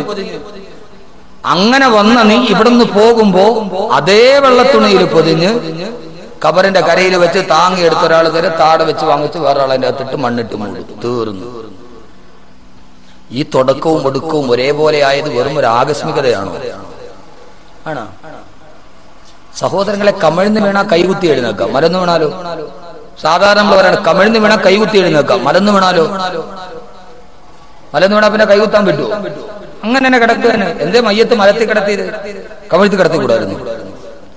മലന്ന് വീണ അതിന്റെ അർത്ഥം ഇനി നിനക്കൊന്നും ചെയ്യാൻ പറ്റൂല. മയ്യത്ത് മലത്തിൽ തന്നെ കിടത്തി, എന്തെങ്കിലും ഒന്നും ചെയ്യാൻ പറ്റൂല. അവിടേക്ക് നീ പോവുകയാണ്. അതുകൊണ്ട് അല്ലാഹു ആലമദുനിയായിലേക്ക്, 3ാമത്തെ ലോകത്തേക്ക് നമ്മെ പറഞ്ഞു വിടുമ്പോ അല്ലാഹു പറഞ്ഞതെന്താണെന്നറിയോ? അല്ലാഹു പറഞ്ഞതെന്താണെന്നറിയുമോ സഹോദരങ്ങളെ? അല്ലാഹു അവന്റെ റബ്ബ് എന്ന് പറയുന്ന അവൻ ഏറ്റെടുത്ത ദൗത്യം അല്ലാഹു അതേപടി വിവരിക്കുകയാണ്. അല്ലാഹു അതേപടി നിലനിർത്തുകയാണ്. നിങ്ങൾക്കറിയുമോ ഒരു കുഞ്ഞ് ജനിക്കുമ്പോൾ അവന്റെ ശരീരത്തിൽ ഏതാണ്ട് 320ഓളം അസ്ഥികളുണ്ട്. പക്ഷേ അവന് പ്രായപൂർത്തിയായി കഴിയുമ്പോ അവന്റെ ശരീരത്തിൽ ആകെ 260 അസ്ഥികളാണുള്ളത്. ബാക്കി 60ഓളം അസ്ഥികൾ എവിടെ പോയി ആർക്കും അറിയില്ല. ഒരു കുഞ്ഞ് ജനിക്കുമ്പോൾ 320 അസ്ഥികളുണ്ട്. പക്ഷേ അവന്റെ ശരീരം ഉറച്ചു കഴിഞ്ഞാൽ ബാക്കി ആകെ 260 അസ്ഥികളാണുള്ളത്. ബാക്കി 60 എണ്ണം എവിടെ പോയി അറിയുകയില്ല. എന്താണ് അതിന്റെ സംവിധാനം എന്ന് നിങ്ങൾക്കറിയുമോ? ഒരു കുഞ്ഞുമ്മാന്റെ ഗർഭാശയത്തിന്റെ ഉള്ളിൽ കിടക്കുമ്പോ, ഉദാഹരണത്തിന് പറഞ്ഞാൽ അവന്റെ തലസ്ഥികളുണ്ട് തലയോട്ടിയിൽ.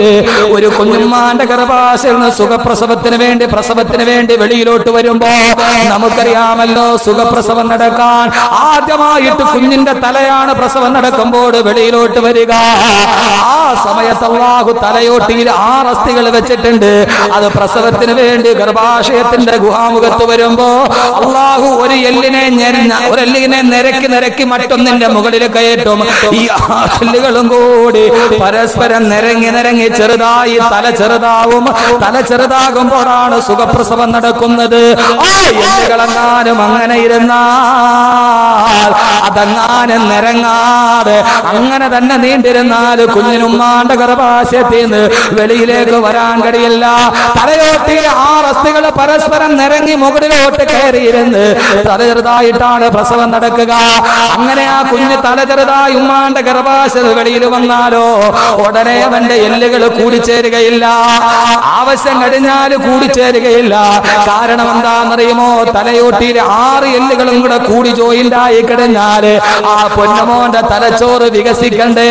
അവന്റെ തലച്ചോറ് വളരുന്നതിനനുസരിച്ച് അവന്റെ തലയോട്ടിയോ വലുതായാലല്ലേ ആ കുഞ്ഞിന് സ്വന്തം ബുദ്ധി ഉണ്ടാവുകയുള്ളൂ. അതല്ലാതെ തലച്ചോറ് വളരാനെങ്ങാനും ഇടമില്ലാതിരുന്നാല് അവൻ മന്ദബുദ്ധിയായി പോകുമെങ്കിൽ പലരും പറയാറില്ലേ, മസ്തിഷ്കത്തിന് പൂർണ്ണ വളർച്ച എത്തിയിട്ടില്ല. അല്ലാഹുവേ, പടച്ചറമ്പേ, നീ വല്ലാത്ത കാരുണ്യവാനാണ്. ഇത് രാത്രിയാന്ന് ഞങ്ങൾ തിരിച്ചറിഞ്ഞത് നീ വിശേഷ ബുദ്ധി തന്നത് കൊണ്ടാണ്. അതിന്റെ തലച്ചോറ് പൂർണ്ണ വളർച്ച എത്തുന്നത് വരെ തലയിലെ എല്ലുകൾ അങ്ങനെ തന്നെ ഇരിക്കും. തലച്ചോറ് പൂർണ്ണ വളർച്ചയായ 6 എല്ലുകളെയും കൂടെ യോജിപ്പിച്ചിട്ട് അല്ലാഹു വെറും 3 എല്ലുകളാക്കി കൂട്ടിവെച്ച് സുരക്ഷിതമാക്കുകയാ. കാരണം ഇനി അവൻ വലിയ തലയിൽ ചുമടെടുക്കാനുള്ളവനാണ്. പഴയ പോലെ ദുർബലമായ അസ്ഥികളാണെങ്കിൽ പറ്റില്ല. അവൻ വീണാല് താങ്ങേണ്ട അസ്ഥികളാക്കി അല്ലാഹു ശക്തിയുള്ളതാക്കി വെക്കുമ്പോ എത്രയോ സംവിധാനങ്ങളാണ് തമ്പുരാൻ ചെയ്യുന്നതെന്നറിയുമോ? അവനല്ലാതെ മറ്റാർക്കെങ്കിലും ഇത് ചെയ്യാൻ കഴിയുമോ? അല്ലാഹു പറഞ്ഞു, ഇങ്ങനെയൊക്കെ സംവിധാനം ചെയ്ത് നിന്നെ ഞാനിതാ ഭൂമിയിലേക്ക് വിടുകയാണ്. എന്നിട്ട് അല്ലാഹു നമ്മളോടൊരു കാര്യവും കൂടി പറഞ്ഞു, ഈ ഭൂമിയിൽ നീ താമസിക്കേണ്ടത് എത്രയാ? വളരെ പരിമിതമായ കാലഘട്ടമാണ് നിന്റെ മൂന്നാം ലോകത്ത് നീ താമസിക്കേണ്ടത്. എന്നിട്ട് അല്ലാഹു നമ്മളോട് പറഞ്ഞതെന്താ? വത്തഖൂ യൗമൻ തുർജഊന ഫീഹി ഇലല്ലാഹ്. വത്തഖൂ യൗമൻ, ഒരു ദിവസത്തെ നിങ്ങൾ ഓർത്തു വെക്കണേ. തുർജഊന ഫീഹി ഇലല്ലാഹ്, അല്ലാഹു നിങ്ങളെ അവന്റെ അടുക്കലേക്ക് തിരിച്ചു വിളിക്കുന്ന ഒരു ദിവസത്തെ ഓർത്തുകൊണ്ടല്ലാതെ നിങ്ങൾ ഇനി ഈ ഭൂലോകത്ത് ജീവിച്ചിരിക്കരുതേ.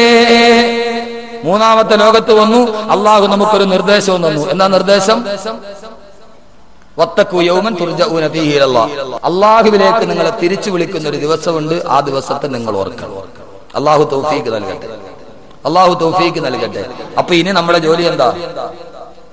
ഈ കാണുന്ന ലോകത്ത് സഹോദരങ്ങളെ, രണ്ട് ലോകം നമ്മൾ കണ്ടിട്ടില്ല. ഇതിനു മുമ്പ് കടന്നു വന്ന രണ്ട് ലോകം കണ്ടിട്ടില്ല. ഇനിയുള്ള രണ്ട് ലോകം കാണാൻ പോണതേ ഉള്ളൂ. ആകെ കണ്ണുകൊണ്ട് കാണണ ഒരു ലോകത്താണ്, രണ്ടിന്റെയും നടുക്കാണ് നമ്മൾ നിൽക്കുന്നത്. ഇവിടെ നമുക്ക് ചെയ്യാനുള്ളത് എന്താ? അല്ലാഹു സുബ്ഹാനഹു വ തആല നമ്മെ ഭൂമിയിൽ, അല്ലാഹു മനുഷ്യനെ എന്ത് ചെയ്തു? അല്ലാഹു ഭൂമിയെ മുഴുവനും നമുക്ക് വേണ്ടി ഒരുക്കി തന്നു. അല്ലാഹു ഭൂമിയെ മുഴുവനും നമുക്ക് വേണ്ടി ഒരുക്കി തന്നു. എന്നിട്ട് പറഞ്ഞു, എന്റെ അതിഥിയായിട്ട് നീ ഇവിടെ താമസിച്ചു. അള്ളാഹു പറഞ്ഞു തുർജഊന ഫീഹി ഇലല്ലാഹ്, നിന്നെ അള്ളാഹുവിലേക്ക് തിരിച്ചു വിളിക്കും. അള്ളാഹു വിളിക്കൂന്നല്ല പറഞ്ഞ, തിരിച്ചു വിളിക്കൂന്നാ പറഞ്ഞത്. കാരണം എന്താ? തിരിച്ചു വിളിക്കുക എന്ന് പറഞ്ഞാൽ എങ്ങനെയാ തിരിച്ചു വിളിക്കണേ? നമ്മുടെ അടുത്തുനിന്ന് പോയ ആളെയല്ലേ തിരിച്ചു വിളിക്കാൻ പറ്റുള്ളൂ, അല്ലാതെ വെറുതെ ഒരുത്തരെ തിരിച്ചു വിളിക്കാൻ പറ്റൂ? അയാളെ വിളിക്കാനല്ലേ പറ്റുള്ളൂ. അള്ളാഹു പറഞ്ഞു തുർജഊന ഫീഹി ഇലല്ലാഹ്. റജഅ എന്ന് പറഞ്ഞാൽ അതിന്റെ അർത്ഥം മടങ്ങി എന്നാണ്. നമ്മുടെ അടുത്തുനിന്ന് പോയ ആളെയല്ലേ തിരിച്ചു വിളിക്കാൻ പറ്റുള്ളൂ. ഇപ്പൊ അംബാസഡറിനെ തിരിച്ചു വിളിക്കും, സൗദി അംബാസഡറിനെ തിരിച്ചു വിളിച്ചു, കാരണം അയാൾ സൗദിയിൽ നിന്ന് വന്നതാണ്. അപ്പൊ അള്ളാഹു നമ്മളെ തിരിച്ചു വിളിക്കുന്നു. എവിടേക്ക് തിരിച്ചു വിളിക്കുന്ന? ഇൻഷാ അല്ലാഹ് നമുക്ക് ഇന്ന് അത് ചർച്ച ചെയ്യാം. അള്ളാഹു തൗഫീഖ് നൽകട്ടെ. ഒന്ന് രണ്ട് ഉപദേശങ്ങൾ, അതിനുശേഷം നമുക്ക് ബാക്കി കാര്യങ്ങളിലോട്ട് കിടക്കാം. നമ്മളെ തിരിച്ചു വിളിക്കും. എവിടേക്ക്? നമ്മളിപ്പോ എവിടെ നിന്ന് വന്നവരാ? നമ്മളിപ്പോ എവിടെന്നാ വന്നേ? ആദ്യ മനുഷ്യനെ അള്ളാഹു സൃഷ്ടിച്ചത് എവിടെയാ? സ്വർഗത്തിൽ, അല്ലേ? ആദം നബിയെയും ഹവ്വാ ബീവിയെയും അള്ളാഹു സ്വർഗത്തിൽ സൃഷ്ടിച്ചു. ചുരുക്കി പറയാം. എന്നിട്ട് ആദമിനോട് ഹവ്വായോടും പറഞ്ഞു, വയാ ആദമുസ്കുൻ അന്ത വസൗജുക്കൽ ജന്ന, ഓ ആദമേ, നീയും നിന്റെ ഭാര്യയും കൂടി ഈ സ്വർഗത്തിൽ താമസിച്ചു. എന്നിട്ട് അള്ളാഹു പറഞ്ഞു, സ്വർഗത്തിലെ എന്ത് വേണമെങ്കിലും നിങ്ങൾ തിന്നോ, വലാ തഖറബാ ഹാദിഹി ശജറ, ഈ വൃക്ഷത്തിലെ പഴം മാത്രം തിന്നാൻ പാടില്ല. അത് തിന്നാൻ കൊള്ളാത്ത പഴമായതുകൊണ്ടല്ല. അള്ളാഹു പറഞ്ഞു എല്ലാം തിന്നോ, ഇത് മാത്രം തിന്നരുത് എന്ന് പറഞ്ഞതിന്റെ അർത്ഥം എന്താ? അള്ളാഹ് മനുഷ്യനെ പരീക്ഷിച്ചതാണ്. എല്ലാം മുമ്പിൽ കൊടുത്തിട്ട് അള്ളാഹ് ഇത് തിന്നോ, ഇത് തിന്നാൻ പാടില്ല എന്ന് പറഞ്ഞാൽ തന്റെ റബ്ബ് പറഞ്ഞ കാരണത്താൽ മനുഷ്യൻ അത് തിന്നാതിരിക്കുമോ എന്നുള്ള പരീക്ഷിച്ചു. മനുഷ്യൻ പരീക്ഷണത്തിൽ തോറ്റുപോയി എന്നാണ് ചരിത്രം. ഖുർആൻ സൂറത്തുൽ അഅറാഫ്. ദുനിയാവിലും അങ്ങനെയാണ്. നീ എല്ലാം തിന്നോ, പക്ഷേ പലിശ തിന്നരുത്. നീ എന്ത് വേണമെങ്കിലും കുടിച്ചോ, പക്ഷെ കള്ളു കുടിക്കരുത്. നീ എന്ത് വേണമെങ്കിലും കളിച്ചോ, പക്ഷെ ചീട്ട് കളിക്കരുത്. ദുനിയാവിൽ അല്ലാഹു അതേ നിയമമാണ് തന്നത്. അല്ലാഹു പറഞ്ഞത് എന്ത് വേണമെങ്കിലും ചെയ്തോ, പക്ഷെ ഇത് മാത്രം ചെയ്യാൻ പാടില്ല. അല്ലാഹു സുബ്ഹാനഹു വ തആല ആദ്യ മനുഷ്യനോട് പറഞ്ഞത് ഇതാണ്. നമ്മുടെ ഈ ഭൂമിയിലെ നമ്മുടെ ലക്ഷ്യം എന്താണ്? അല്ലാഹു പറഞ്ഞു, വലാ തഖറബാ ഹാദിഹി ശജറ, ആ പഴം മാത്രം ആദമേ ഹവ്വായെ നിങ്ങൾ തിന്നരുതേ, ഫതകൂനാ മിനൽ ളാലിമീൻ, അങ്ങനെ ചെയ്താൽ നിങ്ങൾ വലിയ അക്രമികളായി പോകും. ആദം നബി ഹവ്വാ ബീവിയും എന്റെയും നിങ്ങളുടെയും മാതാവും പിതാവും സ്വർഗത്തിൽ താമസിച്ചു. പിശാച് വന്നിട്ട് ആദം നബിയോട് പറഞ്ഞു, ആദമേ, ഫവസ്വസ ഇലൈഹി ശൈത്താൻ, പിശാച് വന്നിട്ട് ആദം ഹവ്വാ ദമ്പതികളോട് പറഞ്ഞു, ആദമേ, ഫഖുൽനാ യാ ആദമു ഹൽ നദുല്ലുക അലാ സദറത്തിൽ ഖുൽദി വ മുൽകിൻ ലാ യബ്ലാ, ഓ ആദം ഹവ്വാ ദമ്പതികളെ, അല്ലാഹു നിങ്ങളോട് ആ പഴം മാത്രം തിന്നരുതെന്ന് പറഞ്ഞത് ഇല്ലാ അൻ തകൂന മലക്കൈനി ഔ തകൂന മിനൽ ഖാലിദീൻ, ഇത് തിന്നാൽ നിങ്ങളെ ഒരിക്കലും സ്വർഗത്തിൽ നിന്ന് പുറത്താക്കാൻ അല്ലാഹുവിന് കഴിയില്ല, അതല്ലെങ്കിലോ നിങ്ങൾ മലക്കുകളായി പോകും, അതുകൊണ്ടാണ് ഇത് തിന്നരുതെന്ന് പറഞ്ഞത്. പിശാച് വന്നിട്ട് ആദം നബിയോട് ഹവ്വാ ബീവിയോട് പറഞ്ഞു, ആദമേ ഹവ്വാ ദമ്പതികളെ, ഈ പഴം തിന്നരുതെന്ന് അല്ലാഹു പറഞ്ഞ എന്തുകൊണ്ടാണ്? അല്ലാഹു പറഞ്ഞ എന്തുകൊണ്ടാണ്? ഇത് തിന്നാല് മലക്കാകും, അല്ലെങ്കിൽ സ്വർഗത്തിൽ തന്നെ കിടക്കും, വെളിയിൽ പോകാൻ പറ്റൂല. ആദം നബിക്ക് വലിയൊരു ആഗ്രഹം, ഇത് തിന്നാ സ്വർഗത്തിൽ തന്നെ കിടക്കാവല്ലോ. ലോകത്തെ ആദ്യ മനുഷ്യന്റെ ആഗ്രഹം അതായിരുന്നു, അള്ളാഹുവെ സ്വർഗത്തിൽ തന്നെ കിടക്കണം. അപ്പൊ ആദം നബിക്ക് വിശ്വാസം വന്നില്ല. പിശാചിനോട് ഓ അങ്ങനെയാണ്, സത്യമാണോ നീ പറയുന്നത്? ആദം നബിയുടെ മനസ്സിലൊരു സംശയം വന്നു തോന്നിയ പിശാച് എന്ത് ചെയ്തു എന്നറിയാവോ? അടുത്ത പരിപാടി എടുത്തു. പിശാച് സത്യം ചെയ്തു. ഖുർആൻ സൂറത്തുൽ അറാഫ് وقاسمهما إني لكما لمن الناصحين. പിശാച് സത്യം ചെയ്തിട്ട് പറഞ്ഞു, ഇന്നി ലകുമാ ലമിനൻ നാസിഹീൻ, ഞാൻ നിന്റെ ആത്മമിത്രമായത് കൊണ്ട് പറഞ്ഞതാണ്. ചരിത്രങ്ങൾ പറയണ വെറുതെ അല്ല, ദുനിയാവ് മനസ്സിലാക്കാൻ വേണ്ടിയാണ്. പിശാച് ആദ്യം പറഞ്ഞു, ഞാനിത് പറഞ്ഞെന്നാ അറിയോ, നിനക്കൊരു നല്ലത് വരട്ടെ എന്ന് വിചാരിച്ചിട്ടാ. ഇവിടെ ലോട്ടറി എടുക്കടാ, 2 കോടി രൂപ കിട്ടും, ഹറാമല്ലേ, നിനക്ക് വേണേ മതി, നിന്റെ ഒരു മിത്രമായതുകൊണ്ട് ഞാൻ പറഞ്ഞാണ്. സഹോദരങ്ങളെ, ലോക ചരിത്രത്തിൽ പിശാച് ആദ്യമായി മനുഷ്യനെ ചതിച്ചത് ആത്മമിത്രത്തിന്റെ രൂപത്തിലാണ്, ശത്രുവിന്റെ രൂപത്തിലല്ല. അതുകൊണ്ട് നിന്നെ എപ്പോഴും ചതിക്കുന്നത് ആത്മമിത്രമായിരിക്കും, ശത്രു ആയിരിക്കേയില്ല. ശത്രു ആക്രമിക്കുകയോ ചെയ്യുള്ളൂ, ചതിക്കൂല. ശത്രു ചതിക്കുവോ? ചതിക്കില്ല. എപ്പോഴും പിശാച് ആദ്യം മനുഷ്യനെ ചതിക്കാനെടുത്ത റോൾ ഏതാ? ആത്മമിത്രത്തിന്റെ റോളാണ്. അതുകൊണ്ട് മനുഷ്യൻ എപ്പോഴും ചതിക്കുന്നത് ആത്മമിത്രമായിരിക്കും, ശത്രു ചതിക്കൂല. അള്ളാഹു മനസ്സിലാക്കാൻ തൗഫീഖ് നൽകട്ടെ. അങ്ങനെ ആദം നബി സംശയിച്ചപ്പോൾ ഹവ്വാ ബീവി പറഞ്ഞു, ആദമേ തിന്നോ, കുഴപ്പമില്ല, സ്വർഗത്തിൽ കിടക്കാലോ.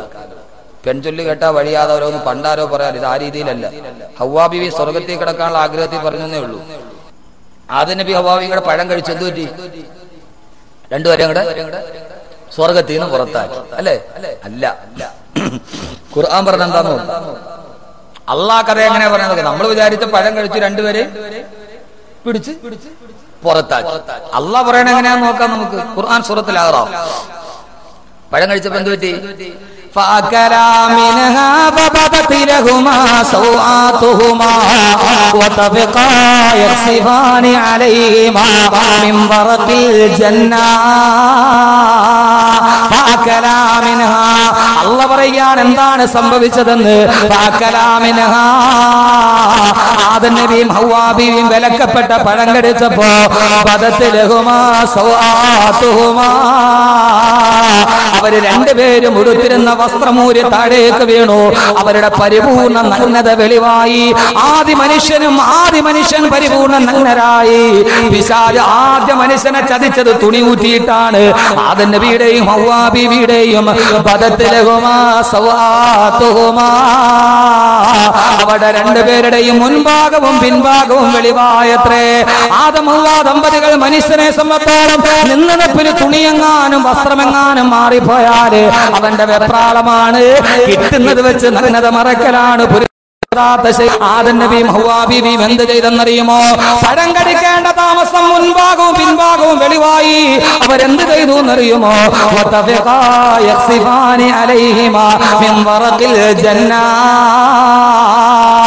തൊട്ടടുത്ത് കണ്ട ഏതോ ഒരു വൃക്ഷത്തിലെ ഇല പറിച്ചിട്ട് അവര് മുൻഭാഗവും പിൻഭാഗവും മാത്രം മറച്ചു വെച്ചത്രേ.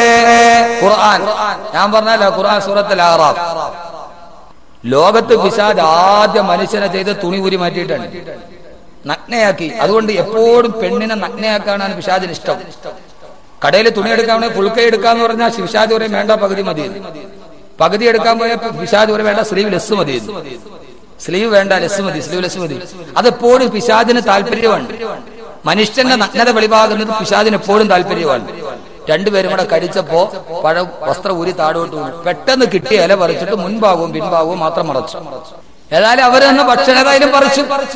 രണ്ടുപേരും കൂടെ നഗ്നത വെളിവായി. അവർക്ക് മനസ്സിലായി, ആദം നബിയും ഹവ്വാ ബീവിയും എന്ത് മനസ്സിലായി? അവർക്ക് മനസ്സിലായി തങ്ങൾ തെറ്റ് ചെയ്തു പോയി. ഉടനെ അള്ളാഹ് തന്നെ പറയുകയാണ്, നമ്മോട് ദുനിയാവിലെ ലക്ഷ്യം പറയുകയാണ്.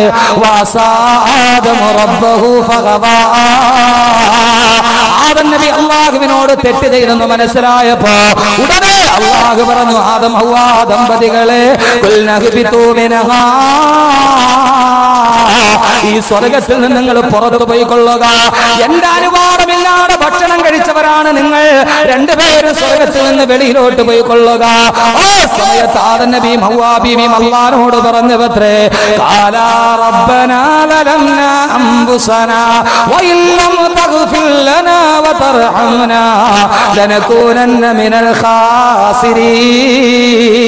അല്ലാഹുവേ അല്ലാഹുവേ അല്ലാഹുവേ, ഞങ്ങൾ ഞങ്ങളുടെ ശരീരത്തോട് അക്രമം പ്രവർത്തിച്ചു തമ്പുരാനെ. വഇല്ലം തഗ്ഫിർ ലനാ, നീ ഞങ്ങൾക്ക് പുറത്തു തന്നില്ലെങ്കിൽ, വതർഹംനാ, നീ ഞങ്ങൾക്ക് കരുണ ചെയ്തില്ലെങ്കിൽ, ലനകൂനന്ന മിനൽ ഖാസിരീൻ. അല്ലാഹുവേ, ഞങ്ങൾ നഷ്ടപ്പെട്ടു പോകും തമ്പുരാനെ. അല്ലാഹുവേ, ഞങ്ങൾ നഷ്ടപ്പെട്ടു പോകും തമ്പുരാനെ. ആദം ഹവ്വാ ദമ്പതികൾ അല്ലാഹുവോട് കിടന്ന് പൊട്ടിക്കരഞ്ഞപ്പോ അല്ലാഹു പറഞ്ഞു, ആദമേ, നിങ്ങൾക്ക് ഞാനൊരു റിഡക്ഷൻ ചെയ്തു തരാം. എന്താണെന്നറിയുമോ? അല്ലെങ്കിൽ നമ്മൾ സ്വർഗത്തിൽ ജനിക്കേണ്ടവരാണ്. നമ്മൾ ഈ ഭൂമിയിൽ വന്നത് എങ്ങനെയാണെന്നറിയുമോ? മൂന്നാമത്തെ ഘട്ടം നേരെ സ്വർഗത്തിൽ പോകേണ്ടവരാണ് നമ്മൾ. പക്ഷേ ഈ ശപിക്കപ്പെട്ട ഭൂമിയിൽ, പിശാചുക്കൾ പാർക്കുന്ന വേതാള നഗരത്തില്, ഈ ശപിക്കപ്പെട്ട ഭൂമിയിൽ നാം വന്നത് എന്തുകൊണ്ടെന്നറിയുമോ? അല്ലാഹു പറഞ്ഞു, ആദമേ ഹവ്വാ, നിങ്ങൾ പോയിക്കൊള്ളുക, ഭൂമിയിലേക്ക് പോയിക്കൊള്ളുക. ഖാല വലക്കും ഫിൽ അർളി മുസ്തഖറുൻ വമതാഉൻ ഇലാഹീൻ. ആ ഭൂമിയിൽ പോയി കുറച്ച് നാൾ നിങ്ങൾ താമസിച്ചോ. എത്ര നാളാണെന്നറിയോ? വമതാഉൻ ഇലാഹീൻ. ഒരു കുറഞ്ഞ കാലഘട്ടം നിങ്ങൾ ഭൂമിയിൽ പോയി താമസിച്ചോ. എന്നിട്ട് നിങ്ങൾ ചെയ്യേണ്ടത് എന്താ? അല്ലാഹു മനുഷ്യനെ ഭൂമിയിലോട്ട് വിട്ടിട്ട് അല്ലാഹു പറഞ്ഞു, ഭൂമിയിലെ കുറച്ച കാല താമസം കൊണ്ട് കാല ഫീഹാ തഹ്യഊന വഫീഹാ തമൂതൂന വമിൻഹാ തുഖ്റജൂൻ. അല്ലാഹു പറഞ്ഞു, ഈ ഭൂമിയിലാണ് നിങ്ങൾ ജീവിക്കേണ്ടത്, ഈ ഭൂമിയിലാണ് നിങ്ങൾ മരിക്കേണ്ടത്. അവിടെ നിന്ന് വീണ്ടും നിങ്ങൾ എന്റെ അടുക്കലേക്ക് തന്നെ വരേണ്ടവരാണ്. അത് നിങ്ങൾ ഭൂമിയിലോട്ട് പോയിക്കൊള്ളുക. ആ ഭൂമിയിലെ കുറഞ്ഞ കാല താമസം കൊണ്ട് നിങ്ങൾ സ്വർഗത്തിലേക്ക് തിരിച്ചു വരാൻ പരിശ്രമിക്കണേ എന്ന് അല്ലാഹുവിന്റെ വിശുദ്ധ ഖുർആൻ. ഇപ്പോ നമ്മളെ സംബന്ധിച്ചോളം നമ്മുടെ ലക്ഷ്യം എന്താ? ഈ ഭൂമിയിൽ കുറച്ചു കാലം താമസിച്ച് ആ സമയം കൊണ്ട് അല്ലാഹുവിന്റെ സ്വർഗത്തിലോട്ട് പോകണം. നമ്മുടെ തറവാട് സ്വർഗമാണ്, നമ്മുടെ തറവാട് സ്വർഗമാണ്. ഈ ഭൂമി നമ്മുടെ തറവാടല്ല, ഈ ഭൂമി നമ്മുടെ ശാശ്വതമായ ഭൂമിയല്ല. നമ്മുടെ സഹോദരായ ക്രൈസ്തവ സഹോദരങ്ങൾ പലപ്പോഴും പറയാറുണ്ട്, എൻ സ്വദേശം ഇവിടെ അല്ല, ഇവിടെ ഞാൻ പരദേശിവാസിയാണല്ലോ. അക്കരെയാണ് എൻ സാബല്യ നാട്, അവിടെ എനിക്കൊരുങ്ങുന്ന ഭവനമുണ്ട്. എന്റെ സാബല്യ നാട് അക്കരെയാണ്, അവിടത്തെ സാബല്യത്തിന് വേണ്ടി ജീവിക്കേണ്ടവരാണ് ഞാനിവിടെ.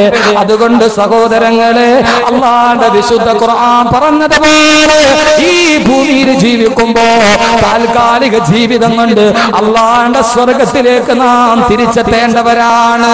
അല്ലാഹു തൗഫീഖ് നൽകട്ടെ. നമ്മുടെ ഇവിടത്തെ റോൾ എന്താ? ഇവിടത്തെ റോൾ എന്താ? തിരിച്ചു സ്വർഗത്തിലെത്തും. അതിനുവേണ്ടി പരിശ്രമിക്കും. അല്ലാഹു ഏറ്റവും അവസാനമാണ് മനുഷ്യനെ സൃഷ്ടിച്ചത്. അല്ലാഹു സുബ്ഹാനഹു വ തആല ഒരു ഞായറാഴ്ച സൃഷ്ടിപ്പ് തുടങ്ങി.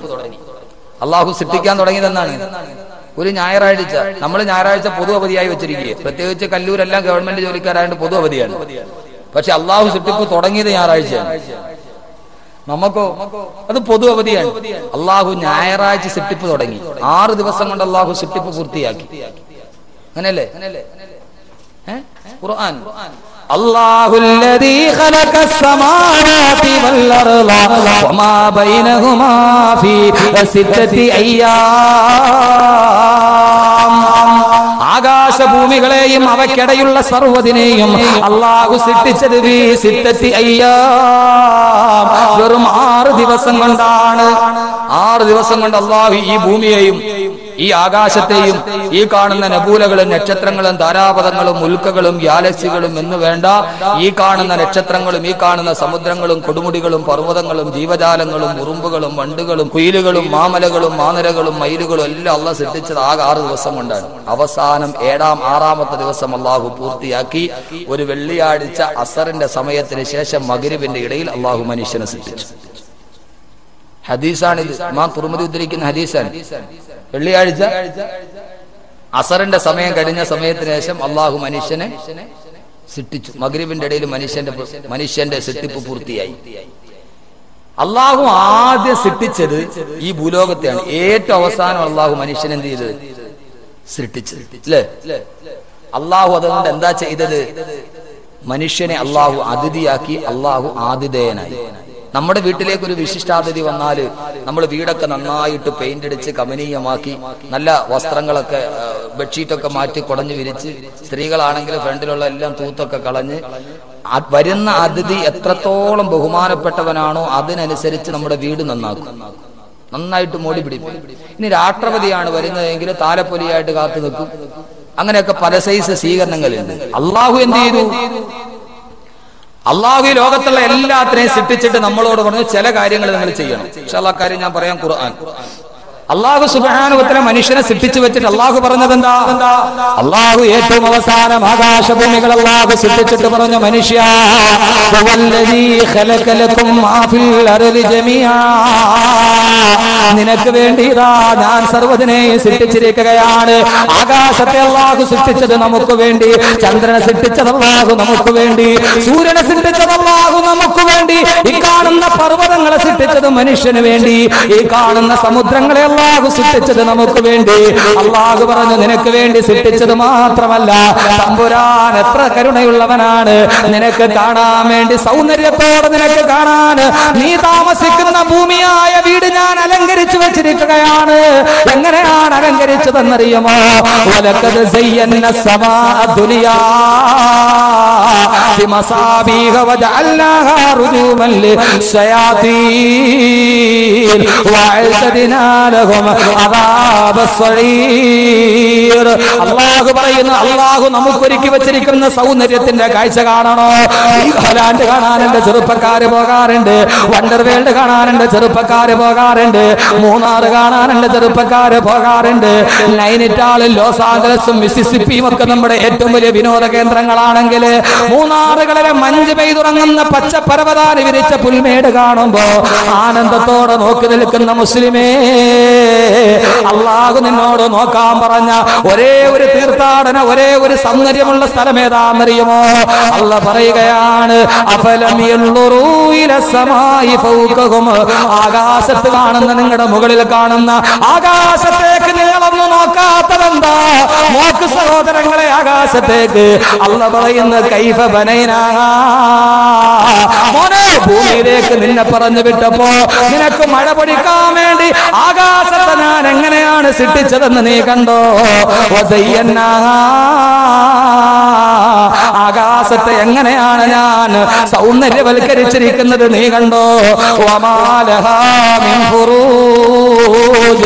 ആകാശത്തിലൊരു കീറൽ നിനക്ക് കാണാൻ പറ്റുമോ? 8 സെന്റിമീറ്റർ പോലും 8 മീറ്റർ പോലും വ്യാസമില്ലാത്ത ഈ കാണുന്ന കെട്ടിടത്തിന് 4 തൂണുകളാണുള്ളതെങ്കിൽ 66,66,80,000 ചതുരശ്ര കിലോമീറ്റർ വിശാല വിസ്തൃതമായ ഈ ഭൂമിയുടെ മേൽക്കൂരയായിട്ട് അല്ലാഹു ആകാശം പണിതിട്ട് ഇത്രയും വിശാലമായ ആകാശത്തെ താങ്ങി നിർത്താൻ എവിടെയാ സഹോദരങ്ങളെ ഒരു തൂണുള്ളത് നിങ്ങൾ കണ്ടിട്ടുണ്ടോ? എവിടെയാ തൂണുള്ളത്? ഞാനൊന്ന് ചോദിക്കട്ടെ, ഈ കോൺക്രീറ്റ് സൗധത്തിന്റെ മുകളിൽ ഇതിന് താങ്ങാൻ പറ്റാത്ത ഭാരം വെച്ച് മേൽക്കൂരാടെ വീടില് അല്ലാഹു ആകാശം എന്ന് പറയുന്ന മേൽക്കൂര വെച്ചിരിക്കുകയാണ്. ആ മേൽക്കൂര താങ്ങുന്ന ഭാരം എത്രയാണെന്നറിയുമോ? ഈ ഭൂമിയേക്കാൾ 33 ലക്ഷം ഇരട്ടി പിണ്ട വലിപ്പമുള്ള സൂര്യനെ താങ്ങുന്നത് ഈ ആകാശമാണ്. ഈ ഭൂമിയേക്കാൾ സാന്ദ്രതയുള്ള ചന്ദ്രനെ താങ്ങുന്നത് ഈ ആകാശമാണ്. 10,000 കോടിയിലേറെ നക്ഷത്രങ്ങളെ താങ്ങി ആകാശം ഇത്ര നാളായിട്ട് നിൽക്കാൻ തുടങ്ങിയിട്ട് അള്ളാഹു ചോദിക്കുകയാ, മനുഷ്യ ഒന്ന് നോക്കടാ, ആകാശത്തിൽ എവിടെയെങ്കിലും ഒരു കീറൽ കാണാൻ നിനക്ക് കഴിയുന്നുണ്ടോ? അല്ലാഹു പറയുന്നു, ആരാണ് ഇതിന് തൂണ് കൊടുത്തത്? അല്ലാഹുല്ലദീ റഫഅ സമാവാതി ബിഗൈരി അമദിൻ തറൗനഹാ. നിങ്ങൾക്ക് കാണാൻ കഴിയാത്ത തൂണുകൾ കൊണ്ട് ആകാശത്തെ താങ്ങി നിർത്തിയിരിക്കുന്നത് ഞാനാണ്. എത്ര ഭാരം വന്നാലും ആകാശമെന്ന മേൽക്കൂര താഴുകില്ല.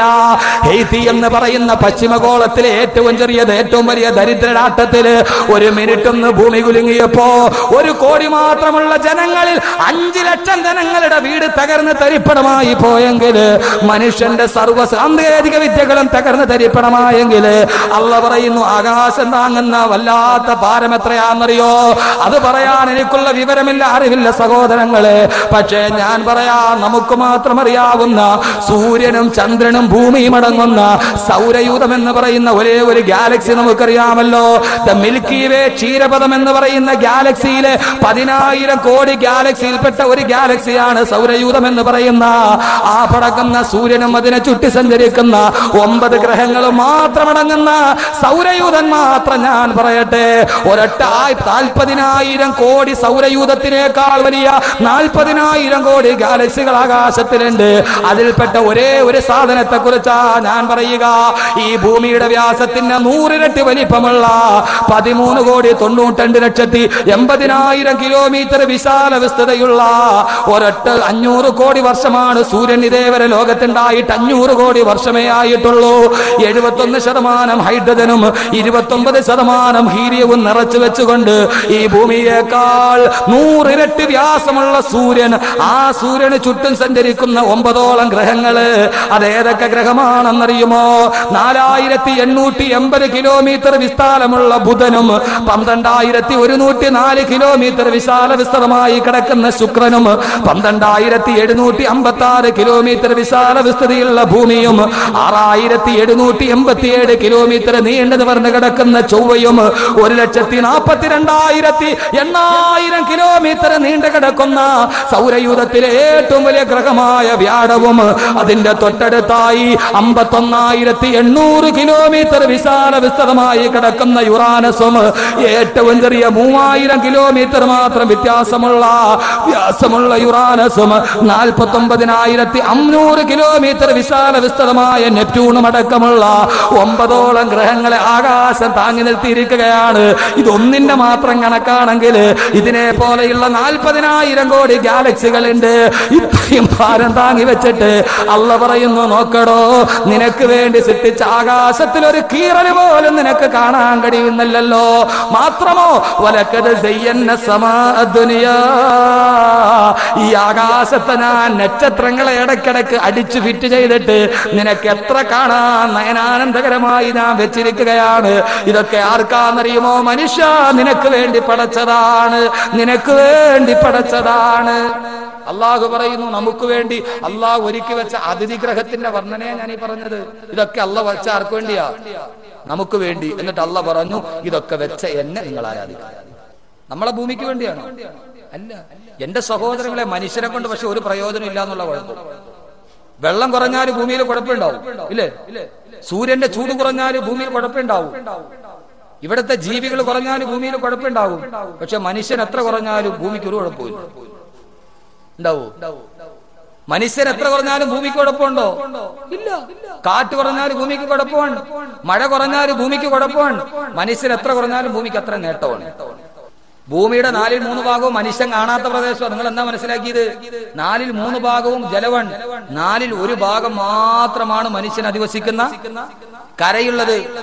ഭൂമിയുടെ 4/3 ഭാഗവും കടലാണ്, ജലമാണ്, സമുദ്രമാണെന്ന് പറയുമ്പോ പസഫിക് മഹാസമുദ്രമടക്കമുള്ള 16,52,50,000 ചതുരശ്ര കിലോമീറ്റർ വിശാല വിസ്തൃതമായ പസഫിക് മഹാസമുദ്രവും 8,28,10,000 ചതുരശ്ര കിലോമീറ്റർ അനന്ത വിസ്തൃതമായി കിടക്കുന്ന അറ്റ്ലാന്റിക് മഹാസമുദ്രവും 7,36,80,000 കിലോമീറ്റർ നീണ്ടു നിവർന്ന് കിടക്കുന്ന ഇന്ത്യൻ മഹാസമുദ്രവും 95,17,000 കിലോമീറ്റർ വിശാല വിസ്തൃതമായി കിടക്കുന്ന ആർട്ടിക് മഹാസമുദ്രവും ഏറ്റവും അവസാനം നാം അധിവസിക്കുന്ന അറബിക്കടലുണ്ടല്ലോ, 1,93,78,144 കിലോമീറ്റർ നീണ്ടു കിടന്ന് കിടക്കുന്ന അറബിക്കടലും ഈ ഭൂമിയുടെ 3/4 ഭാഗവും അപഹരിച്ചു പോകുമ്പോ ആ വിശാല വിസ്തൃതമായ കടലിന്റെ ഉള്ളിൽ മുങ്ങിത്തപ്പിയ മനുഷ്യൻ ഒന്നും അറിയില്ല ഈ ഭൂമിയെ കുറിച്ച്.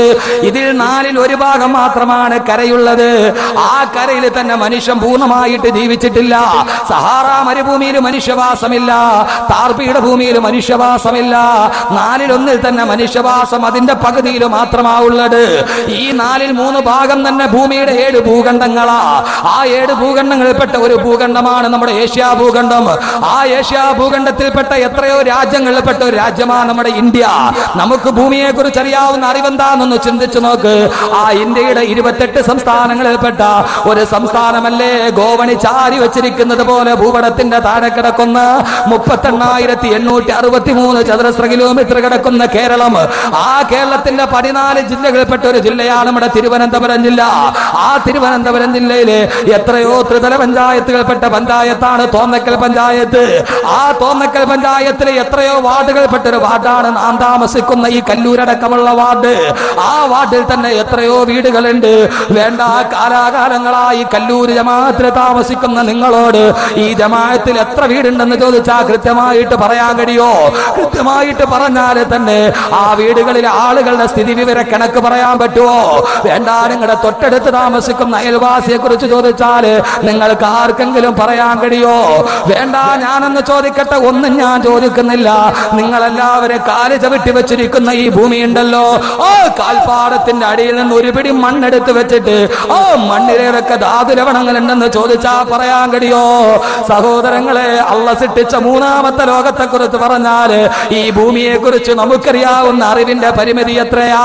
കാൽപ്പാടത്തിന്റെ അടിയിൽ കിടക്കുന്ന ഒരു പിടി മണ്ണിനെ കുറിച്ച് പോലും പറയാൻ എനിക്കോ നിങ്ങൾക്കോ കഴിയില്ലെങ്കിൽ അള്ളാഹു പറയുകയാണ് ഈ കാണുന്ന ഭൂമിയും സൂര്യനും ചന്ദ്രനും ഒക്കെ നിനക്ക് വേണ്ടിയാണ് അള്ളാഹു സൃഷ്ടിച്ചിരിക്കുന്നത്. എന്നിട്ട് അള്ളാഹ് പറയുന്നു, നിന്നെ സൃഷ്ടിച്ചതോ എനിക്ക് വേണ്ടിയാണ്. ഈ ആലമുദ്ദുനിയായിൽ നിന്നെ സൃഷ്ടിച്ചതോ എനിക്ക് വേണ്ടിയാണ്. അതുകൊണ്ട് എന്നെ ആരാധിക്കണേ, എന്നെ സൂക്ഷിച്ചു ജീവിക്കണേ. ഇവിടെ നിന്ന് നീ ഒരു ദിവസം തിരിച്ചു പോകാനുള്ളതാണ്. ഒരു ദിവസം നീ ഇവിടെ നിന്ന് നടന്നു പോകാനുള്ളതാണ്. അതുകൊണ്ട് അള്ളാഹ് പറഞ്ഞു, വത്തഖൂ യൗമൻ തുർജഊന ഫീഹി ഇലല്ലാഹ്. ഓ മനുഷ്യ, ഒരു ദിവസം നിന്നെ ഞാൻ എൻ്റെ അടുക്കലോട്ട് തിരിച്ചുവിടും. അന്ന് ആകാശം നരിക്കും, അന്ന് ഈ ഭൂമി നശിക്കും, അന്ന് ഈ കാണുന്ന സർവ്വതും നശിക്കും, മനുഷ്യനും നരിക്കും. കുല്ലുമൻ അലൈഹാ ഫാൻ, സർവ്വതും തകർന്ന് തരിപ്പണമാകും. വയബ്ഖാ വജ്ഹു റബ്ബിക ദുൽ ജലാലി വൽ ഇക്റാം, മാന്യനും പ്രതാപവാനുമായ അല്ലാഹു മാത്രം ലോകത്ത് ബാക്കിയാകും. അല്ലാഹ് നമ്മളോട് പറഞ്ഞു, ഇവിടെ കുറച്ചു നാൾ താമസിച്ചോ, ഇതിനൊരു അവസാനമുണ്ട്. എന്നാ അവസാനം നീ മരിക്കും, ഈ ആകാശവും പോകും, ഈ ഭൂമിയും പോകും, സർവ്വതും താഴെ പോകും. ഏതായാലും ഒരു ദിവസം മരിക്കും. ഒരു ദിവസം നിന്റെ ഫോട്ടോ വരും. എവിടെ? ചരമകോളത്തിൽ. അള്ളാഹുവിന്റെ പ്രവാചകൻ പറഞ്ഞു, ഈ ലോകത്ത് നിന്നൊരു അവസാനമുണ്ട്. മരണത്തോടുകൂടി നമ്മുടെ 3ാമത്തെ ലോകം അവസാനിക്കും. എപ്പോഴാണ് മരിക്കുന്നതെന്നറിയില്ല, എവിടെയാണ് മരിക്കുന്നതെന്നറിയില്ല.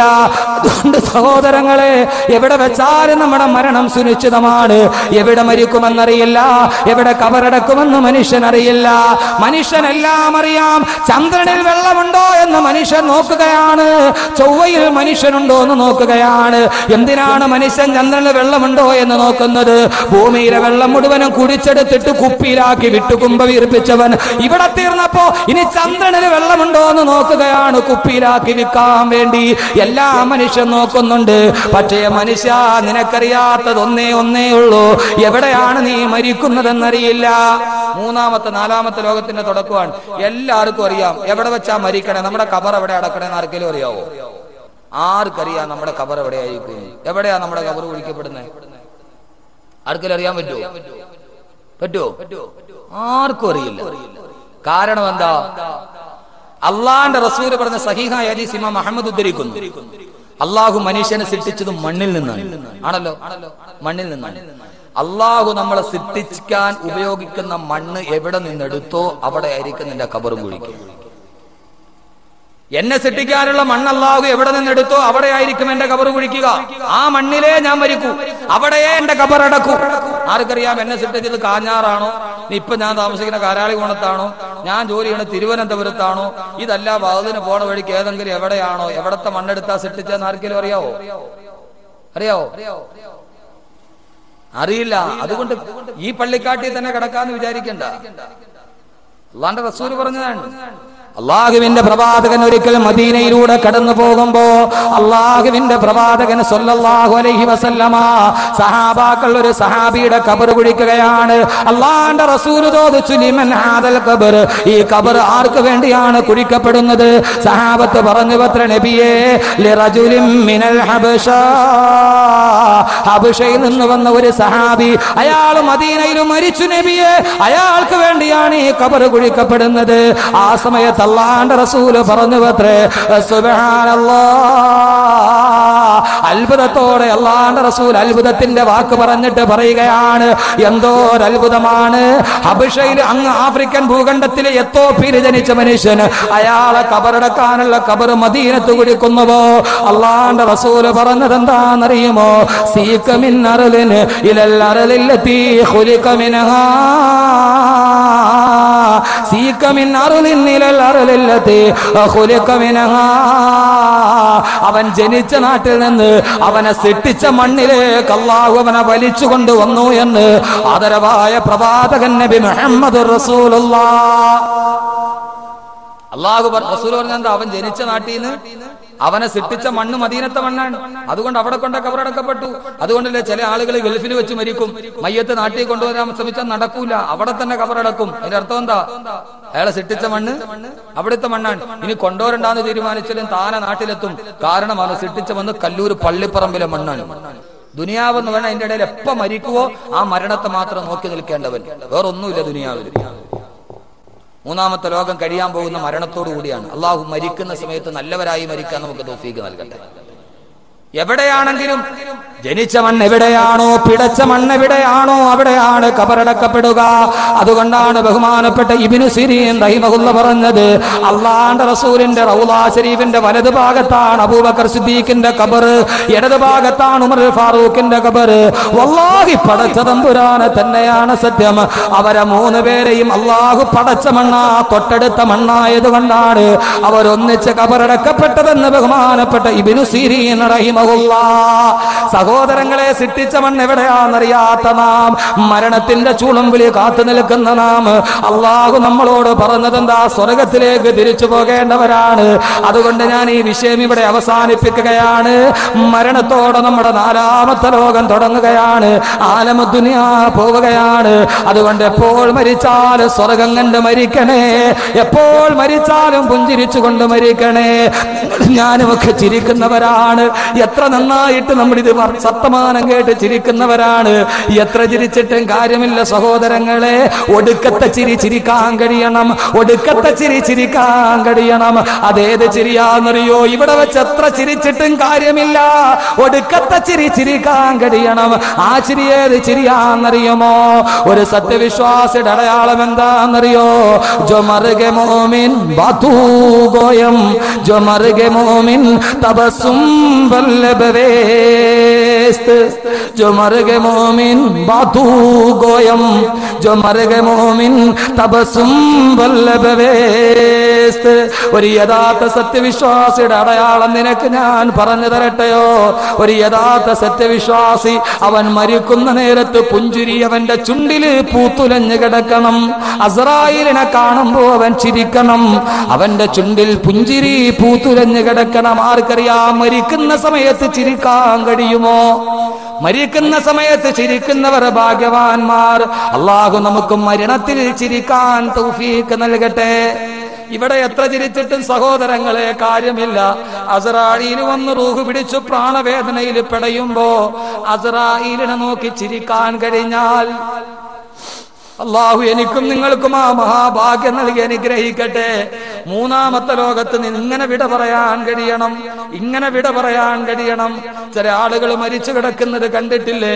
അവരുടെ മുഖത്തെന്തോ ഒരു പുഞ്ചിരിയാണ്, കണ്ടാൽ ചിരിച്ചുകൊണ്ട് കിടക്കുന്നത് പോലെ തോന്നും. ചില ആളുകൾ മരിച്ചിട്ട് നോക്കുമ്പോ മരിച്ചെന്ന് തോന്നൂല, ചിരിച്ചോണ്ട് നിൽക്കണ പോലെ തോന്നും. എന്ത് കണ്ടിട്ടാ മരിക്കുന്ന സമയത്ത്? ആറാമത്തെ ലോകത്തേക്ക് നാം വന്നതെങ്ങനെയെന്നറിയുമോ? ചുറ്റുഭാഗം നമ്മൾ വന്നത് കരഞ്ഞുകൊണ്ട്. പ്രസവത്തിന്റെ സമയത്ത് ഒരു നവജാത ശിശു കരഞ്ഞുകൊണ്ടാണ് വരുന്നത്. ചുറ്റും നിൽക്കുന്നവരോ ചിരിക്കുകയാണ്. കൺമണി പിറന്നല്ലോ, കുഞ്ഞിനിക്കോ വന്നല്ലോ. നീയാണെങ്കിലോ കരച്ചിലാണ്. ചുറ്റും നിൽക്കുന്നവര് ചിരിക്കലാണ്. വലദത്തുക ഉമ്മുക യബിനാദമ ബാക്കിയ വന്നാസു ഹൗലക ലാഹികം മസ്റൂറാ. ഓ ആദമിന്റെ മോനെ, നീ ജനിച്ചപ്പോൾ നീ കരയുന്നു, ചുറ്റുപാട് നിൽക്കുന്നവര് ചിരിക്കുന്നു. ഇനി നീ ഇതാ പോകാൻ പോവുകയാണ്. നീ മരിക്കുമ്പോ വജ്ഹദിൽ നഫ്സിക അൻ തകൂന ഇദാ ബകൗ ഫീ ഹാരി മൗതിക ലാഹികം മസ്റൂറാ. നീ എന്തിനാണ് പരിശ്രമിക്കേണ്ടത്? നീ മരണവെപ്രാളത്തിൽ പെടയുമ്പോ അന്ന് കരഞ്ഞ നീ ചിരിക്കണം. നിന്റെ ചുറ്റും നിന്ന് ചിരിച്ചവർ അന്ന് കരയണം. നീ മരിക്കുന്ന സമയത്ത് ഭാര്യ കരയുകയാണ്, മക്കള് കരയുകയാണ്, നാട്ടുകാര് വിലപിക്കുകയാണ്. അവൻ മരണപ്പെട്ടു പോയല്ലോ, എല്ലാവരും പൊട്ടിക്കരയുന്നു. നീയാണെങ്കിലോ മരണക്കിടക്കയിൽ കിടന്ന് പെടയുന്നു. അസ്രായീൽ റൂഹ് പിടിക്കുന്നു, തൊണ്ടക്കുടിയിൽ എത്തി നിൽക്കുന്നു. വാല് വല്ലാതെ കിടന്ന് മുട്ടിടിക്കുകയാണ്, പ്രാണവേദന അനുഭവിക്കുകയാണ്. വൽതഫത്തി സാഖു ബിസ്സാഖ് ഇലാ റബ്ബിക യൗമഇദിനിൽ മസാഖ്. കാല് കിടന്നിട്ട് കൂട്ടിയിടിക്കുകയാണ്. അല്ലാഹുവേ, നിന്റെ അടുക്കലോട്ട് ഞാൻ വരികയാണ്. ഭാര്യ കിടന്ന് നിലവിളിക്കുന്നു, എന്റെ ഭർത്താവ് പോകുന്നുവോ? മക്കള് പറയുന്നു, ഉപ്പാ പോകല്ലേ, ഞങ്ങളെ വിട്ടു പോകല്ലേ. ആ സമയത്ത് നീ എന്ത് ചെയ്യണം? ഭാര്യ നിലവിളിക്കുമ്പോൾ നീ എന്ത് പറയണം? ഒരു ഭാര്യയും ഒരു ഭർത്താവും ഉണ്ടായിരുന്നത്രേ. വിവാഹത്തിന്റെ വാർഷിക ദിവസം ഭാര്യ തന്റെ ഭർത്താവ് കഴിഞ്ഞ വർഷം കല്യാണത്തിന് കൊടുത്ത പട്ടുസാരിയും എടുത്ത് തൊട്ടടുത്ത വീട്ടിലെ കല്യാണത്തിന് പോയി.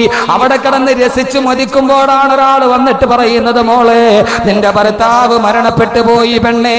ആ പെൺകുട്ടി ഓടി വന്നു. നോക്കുമ്പോൾ ഭർത്താവ് ഉമ്മറപ്പടിയിൽ മലർന്നു കിടക്കുകയാണ്. വെള്ളത്തുണി പൊതിച്ചിട്ടുണ്ട്, ചന്ദനത്തിരികൾ കത്തുന്നുണ്ട്, ആളുകൾ ഇരുന്നു കൊണ്ട് അടക്കം പറയുന്നുണ്ട്.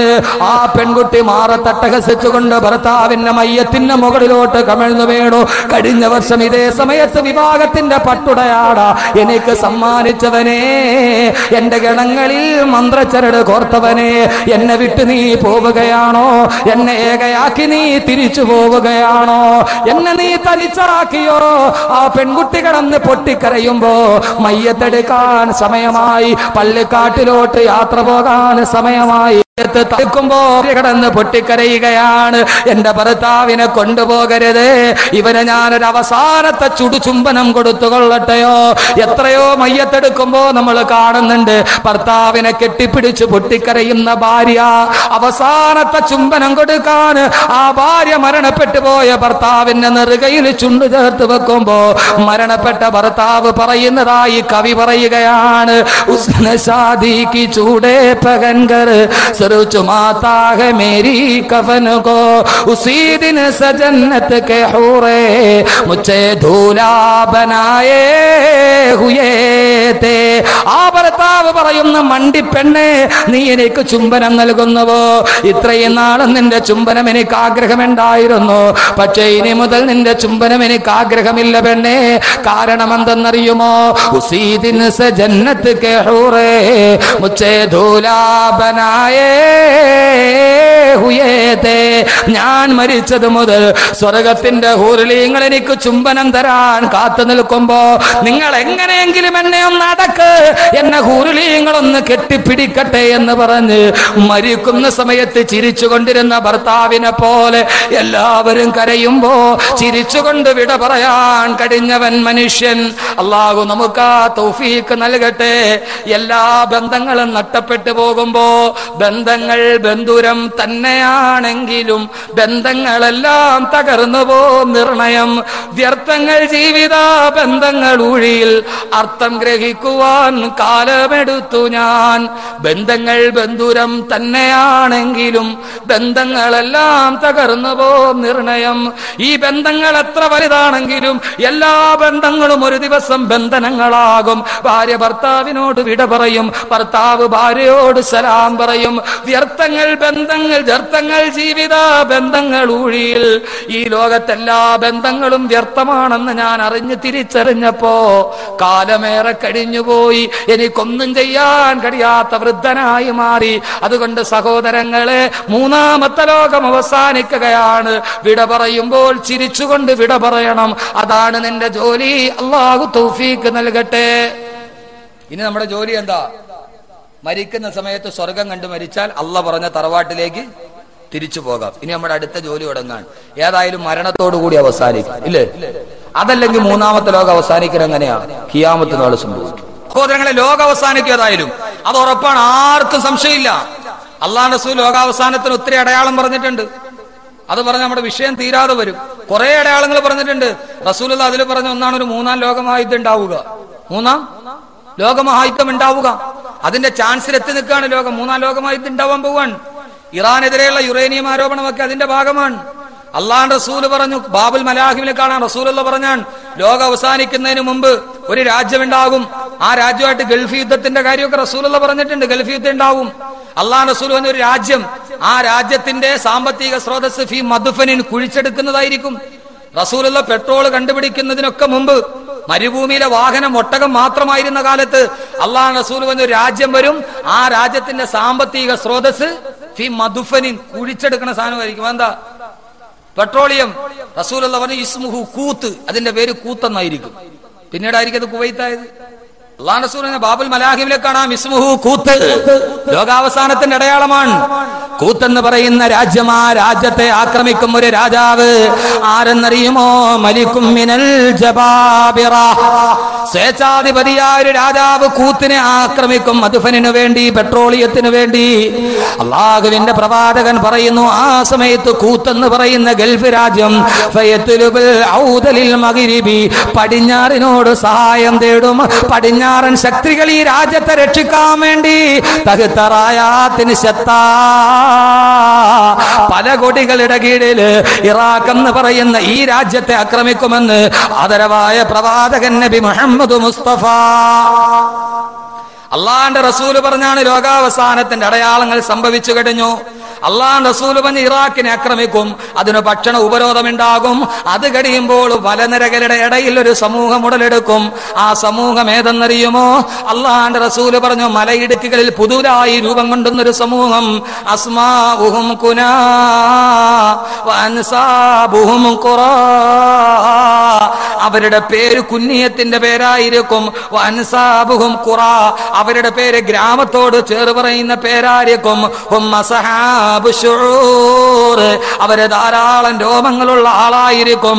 അഫ്ഗാനികളെ കുറിച്ച് അല്ലാഹുവിന്റെ റസൂല് പറഞ്ഞതാണ്, പേര് കുന്നിയത്ത് പേരാണ്. അഹമ്മദ് ഷാ മുത്തവക്കിൽ എന്ന പേര് പോലെ, മുഹമ്മദ് റഫ്സഞ്ചാനി എന്ന പേര് പോലെ, ഗുൽബുദ്ദീൻ ഹിക്മത്തിയാർ എന്ന പേര് പോലെ അവരവരുടെ ഗോത്രത്തിലേക്ക് ചേർന്ന് വരുന്ന പേരുകളുമായി ധാരാളം വലിയ താടിയുള്ള, നല്ല ഉയരമുള്ള, കണ്ടാൽ ജനങ്ങൾ അത്ഭുതത്തോടെ നോക്കുന്ന ഒരു വിഭാഗം ആളുകൾ ലോകാവസാനത്തിന് മുന്നോടിയായിട്ട് വരുമെന്ന് അല്ലാഹുവിന്റെ റസൂൽ നബി മുഹമ്മദ് റസൂലുള്ളാഹ്. കണ്ടതല്ലേ നമ്മള്? അഫ്ഗാനികളുടെ താടി എന്ന് പറഞ്ഞാൽ എന്തൊരു താടിയാ? ഹും അസ്ഹാബ് ഷുഊർ, വലിയ രോമമുള്ള. സൗദി പോർക്കറിലെ അഫ്ഗാനികളുടെ താടി എന്താ? അങ്ങനെ ഒരു സമൂഹം വരും, അവരെ ആക്രമിച്ച് കീഴടക്കും. അള്ളാഹുവിന്റെ പ്രവാചകൻ പറഞ്ഞു, അവസാനം ഇങ്ങനെ ലോകം മുഴുവനും അക്രമമൊക്കെ ഉണ്ടായി കഴിയുമ്പോ ഇസ്ലാമിക രാജ്യത്തിനെതിരെ സർവ്വതും വാളോങ്ങി നിൽക്കുമ്പോൾ ഇസ്ലാമിക സമൂഹം നോക്കും, പടച്ചവനെ ഞങ്ങൾക്കൊരു പൊതു നായകനെ കിട്ടിയിരുന്നെങ്കിൽ. അങ്ങനെ അവർ ആഗ്രഹിക്കുമ്പോഴാണ് ഇമാം മഹ്ദി വരുന്നത്. ഇമാം മഹ്ദിയെ കഅബയിൽ വെച്ച് കഅബയിൽ തവാഫ് ചെയ്യുന്നതിന്റെ ഇടയിൽ ഇമാം മഹ്ദിയെ കണ്ടെത്തും. പറയണോ അത്? ഇമാം മഹ്ദി റജുലുൻ ആദിയുൻ, ഇപ്പോൾ ലോകത്ത് ജീവിച്ചിരിക്കുന്ന വ്യക്തിയാണ്. റജുലുൻ ആദിയുൻ, സാധാരണ മനുഷ്യനാണ്. ഇസ്മുഹു മുഹമ്മദ്, അദ്ദേഹത്തിന്റെ പേര് മുഹമ്മദ് എന്നാണ്. എവിടെയാണെന്നറിയില്ല. ലോകം മുഴുവൻ ഇസ്ലാമിനെതിരെ വാളോങ്ങി നിൽക്കുമ്പോൾ 12 രാജ്യങ്ങളിൽപ്പെട്ട പ്രധാനപ്പെട്ട അബുദാലികൾ, അള്ളാഹുവെ മുസ്ലിമീങ്ങൾക്ക് നേതൃത്വം കൊടുക്കാൻ ആരുമില്ലല്ലോ തമ്പുരാനെ എന്ന് വിചാരിച്ച് അവർ കഅബയിൽ പോയി തവാഫ് ചെയ്യുമ്പോൾ ഈ 12 രാജ്യത്തിൽ നിന്ന് വന്ന അബുദാലികൾ പരസ്പരം കണ്ടുമുട്ടും. അവർ പറയും, മുസ്ലിം ലോകത്തിന്റെ അപകടകരമായ ഭാവിയെക്കുറിച്ച് അവർ സംസാരിക്കുമ്പോൾ പറയും, അള്ളാഹിന്റെ റസൂൽ അവസാന കാലത്ത് മുസ്ലിം സമൂഹത്തിന് നേതാവായിട്ടൊരു ഇമാം മഹ്ദി വരുമെന്ന് പറഞ്ഞിട്ടുണ്ടല്ലോ, നമുക്കൊന്ന് അന്വേഷിച്ചാലോ? അങ്ങനെ അവർ ഇമാം മഹ്ദി അന്വേഷിക്കും. ഇമാം മഹ്ദി ഇവരെ തന്നെ അന്വേഷിക്കും. അന്ന് ഹജ്ജിന് ഇമാം മഹ്ദി അവിടെ ഉണ്ടാവും. തന്നെ അന്വേഷിച്ച് ആളുകൾ വരുന്നു എന്ന് പറഞ്ഞ് ഇമാം മഹ്ദി മക്കയിൽ നിന്ന് മദീനയിലോട്ട് ഓടും. ഇവര് പുറകെ ഓടും. ഇമാം മഹ്ദി മദീനയിലെത്തുമ്പോൾ ഇവര് മദീനയിലെത്തും. അപ്പൊ ഇമാം മഹ്ദി മദീനയിൽ നിന്ന് മക്കയെ വരും. അവര് മക്കയെ വരുമ്പോൾ ഇമാം മഹ്ദി വീണ്ടും മദീനയിലോട്ട് പോകും. അങ്ങനെ ഒരു ദിവസം 5 പ്രാവശ്യം ഇമാം മഹ്ദി മക്കയുടെയും മദീനയുടെയും ഇടയിൽ പോകുന്നതാണ്. 400 കിലോമീറ്റർ മക്കയുടെ മദീനയുടെ ഇടയിൽ 5 പ്രാവശ്യം ഒരു ദിവസം കൊണ്ട് പോയി വരണമെങ്കിൽ ഏത് വാഹനത്തിൽ പോകും? അള്ളാഹ് റസൂൽ പറഞ്ഞ ഇമാം മഹ്ദി സഞ്ചരിക്കുന്ന വാഹനം അതിന് 2 ചെവി ഉണ്ടാകും, വാലിന്റെ ഭാഗം പൊങ്ങിയിരിക്കും. ഏതായിരിക്കും? ഇതൊക്കെ നമ്മൾ കാണാൻ പോവാണ്. റസൂലുള്ളാഹിയുടെ സഹിയായ ഹദീസ് അല്ല, ഉമ്മ റസൂൽ പറഞ്ഞു ഞാൻ പറഞ്ഞല്ല. കിതാബുൽ ഫിത്തനിലും ബാബുൽ മലാഹിമിലും കാണാം. ലോകത്തുള്ള പ്രശസ്ത പണ്ഡിതന്മാർ ഇത് നിരീക്ഷണ വിധേയമാക്കുകയാണ്. അള്ളാഹുവിന്റെ പ്രവാചകൻ പറഞ്ഞു, അഫ്ഗാനിൽ ഇത്രയേറെ ആളുകൾ രോമാവൃതമായ വളരെയേറെ ജനങ്ങൾ മുഴുവനും അത്ഭുതത്തോടെ നോക്കി നിൽക്കുന്ന ഒരു സമൂഹം ലോകത്ത് വന്ന് ഇസ്ലാമിക സമൂഹത്തൊരു വിപ്ലവം സൃഷ്ടിക്കുമ്പോ, താലിബാൻ വന്നതുപോലെ ഒരു വിപ്ലവത്തിന്റെ സൃഷ്ടിക്കുമ്പോ ലോകത്തുള്ള പടിഞ്ഞാറിന്റെ ശക്തികൾ അവരെ ആക്രമിക്കാൻ തീരുമാനിക്കും.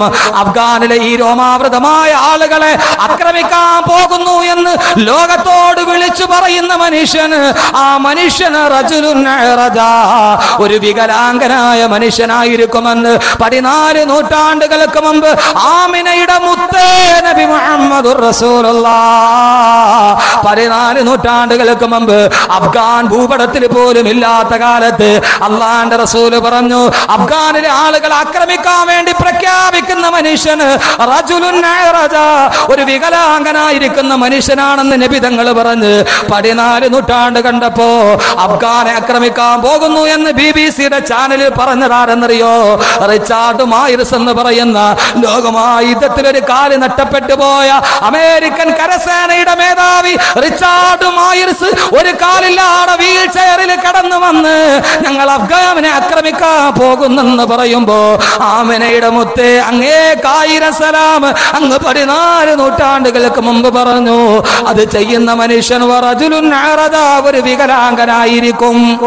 റിച്ചാർഡ് മൈർസ് ഒരു കാലില്ല, വീൽ ചെയറിൽ വന്നിട്ടാണ് പറഞ്ഞത് BBC-യിൽ അഫ്ഗാൻ ആക്രമിക്കാൻ പോകുന്നു എന്ന്. ഇനി ലോകം അവസാനിക്കാൻ പോകുന്നത് തെളിവേണോ? മാത്രമല്ല റസൂലുള്ള പറഞ്ഞു, അങ്ങനെ ഇമാം മഹ്ദി വരും. ഇമാം മഹ്ദി അലൈഹി സ്വലാത്തു വസ്സലാം വന്നു കഴിയുമ്പോ അവസാനം എല്ലാത്തിനും പരിഹാരമായി ഇമാം മഹ്ദി ലോകത്തെ നയിക്കും. ലോകം മുഴുവനും ഇസ്ലാമിന്റെ കീഴിൽ വരും.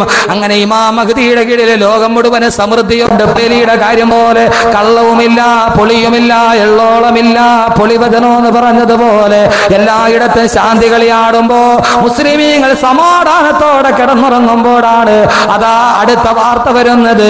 അതാ ഖുറൂജു മസീഹി ദജ്ജാൽ, ദജ്ജാൽ പുറപ്പെടലായി. ദജ്ജാൽ മനുഷ്യരെ മുഴുവനും കൊന്നൊടുക്കുമ്പോ ദജ്ജാൽ മനുഷ്യരെ മുഴുവനും 900,000 ജൂതന്മാര് ദജ്ജാലിന്റെ പുറകിൽ അണിനിരക്കും.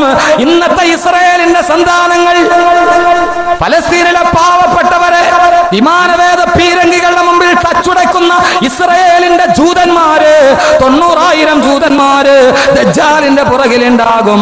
മുസ്ലിമീങ്ങളെ മുഴുവനും ദജ്ജാൽ മനുഷ്യരെ 2ആയിട്ട് കീറി കാണിക്കും. അത്രേ 2ആയിട്ട് കീറിയിട്ട് വീണ്ടും ഒട്ടിച്ച് കാണിക്കും. അവൻ കയ്യിൽ വെച്ച് തീപ്പന്തം ഉണ്ടാക്കി കാണിക്കും. കടലിലെ വെള്ളം മുഴുവനും കുടിച്ചു വറ്റി കാണിക്കും. മുസ്ലിമീങ്ങളെ മുഴുവനെ കത്തിക്കരിച്ച് ചാമ്പലാക്കുമ്പോ മുസ്ലിമീങ്ങൾ ഇമാം മഹ്ദിയോട് പരാതി പറയുമ്പോ ഇമാം മഹ്ദി ദജ്ജാലിനെ നേരിടാൻ വേണ്ടി യാത്ര ചെയ്യും. അവർ യാത്ര ചെയ്ത് ദിമിഷ്കിലെ പള്ളിയിലെത്തും. അവിടെ അസർ നമസ്കാരത്തിന് ബാങ്ക് വിളിച്ച് കാത്തിരിക്കുമ്പോ അതാ ദിമിഷ്കിലെ പള്ളിയുടെ വെള്ളമിനാരത്തില്, കിഴക്കേ ഭാഗത്തുള്ള വെള്ളമിനാരത്തില്, മിമ്മിനാരത്തിൽ ദിമിഷ്കിലെ പള്ളിയിലെ വെള്ളമിനാരത്തില് അതാ ബഹുമാനപ്പെട്ട റൂഹുല്ലാഹി ഈസാ നബി അലൈഹി സ്വലാത്തു വസ്സലാം വന്നിറങ്ങുമെന്ന് നബി മുഹമ്മദുർ റസൂലുള്ളാഹ്. ഈസാ നബി വരും ദിമിഷ്കിലെ പള്ളത്തിലോ വെള്ളമിനാരത്തില്. അള്ളാഹുവിന്റെ റസൂൽ എന്ന് പറയുമ്പോൾ ദിമിഷ്കിൽ ഇസ്ലാം ചെന്നിട്ടുമില്ല, അങ്ങനെ ഒരു പള്ളിയില്ല, അതിനൊരു വെള്ളമിനാരവും ഇല്ല. പക്ഷെ ഇപ്പൊ അതിന് പള്ളിയുണ്ട്, വെള്ളമിനാരമുണ്ട്. കിഴക്കേ ഭാഗത്ത് വെള്ളമിനാരം, മിനാറത്തിൽ ബൈളാ.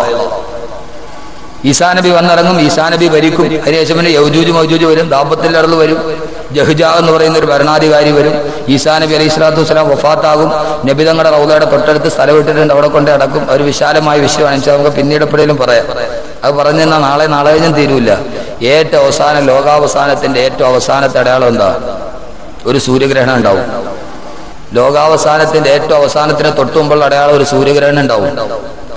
ഇപ്പൊ ഒരു സൂര്യഗ്രഹണം നടന്നില്ലേ, ഉച്ചയ്ക്ക് രാത്രിയായി, പേടിച്ച് വിറച്ചു നിന്ന്.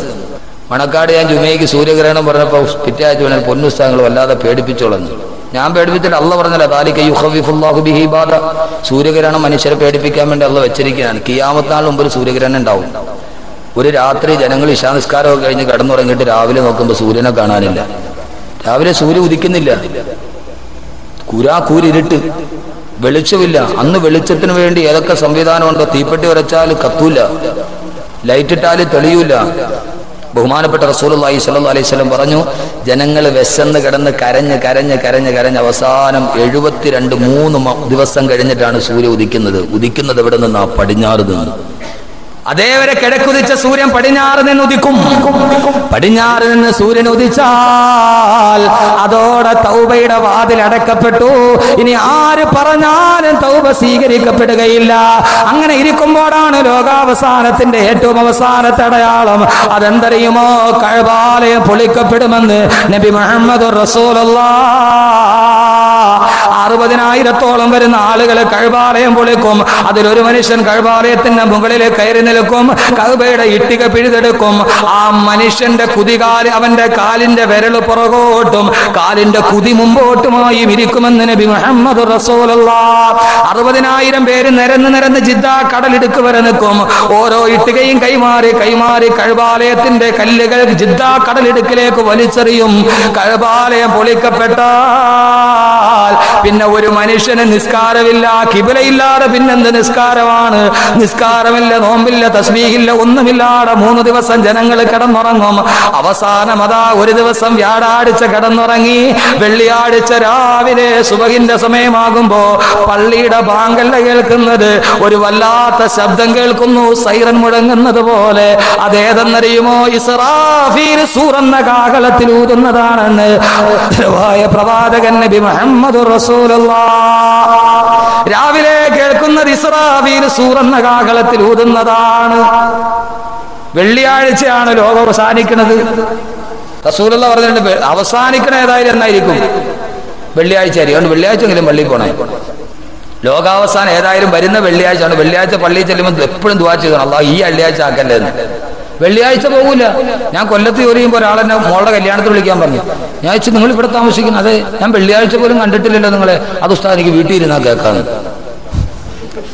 വെള്ളിയാഴ്ച ജുമയ്ക്ക് വരാത്ത എന്നാൽ ഉസ്താദ് എനിക്ക് വീട്ടിൽ ഇരുന്നാ കേൾക്കാന്ന്. ഇത്രയൊക്കെ ആയിട്ട് മനുഷ്യന്റെ അവസ്ഥ ഇതാണ്.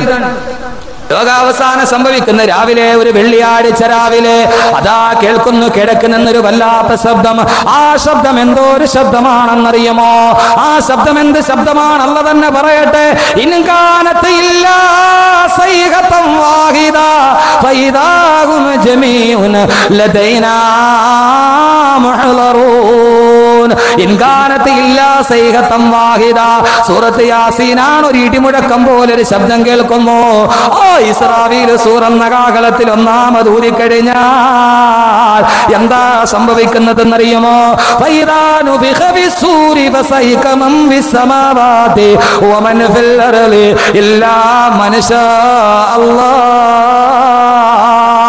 ഫൈദാനു ബിഖബിസൂരി, ഇസ്രാഫീൽ സൂറെന്ന കാഹളത്തിൽ ആദ്യം ഊതിക്കഴിഞ്ഞാൽ ഫസൈക മൻ ഫിസ്സമാവാതി വമൻ ഫിൽ അർളി ഇല്ലാ മൻ ശാ അല്ലാഹ്.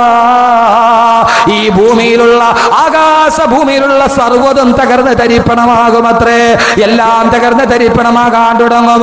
ഈ ആകാശമില്ല, സൂര്യനില്ല, ഭൂമിയില്ല, ചന്ദ്രനില്ല, നക്ഷത്രമില്ല, താരാപഥമല്ല. അള്ള പറയുന്നു സൂര്യനെ ചുരുട്ടപ്പെടും. ഇസ്രാഫീൽ ഊതിക്കഴിഞ്ഞാൽ പിന്നെ സൂര്യനില്ല, സൂര്യനെ ചുരുട്ടപ്പെടും.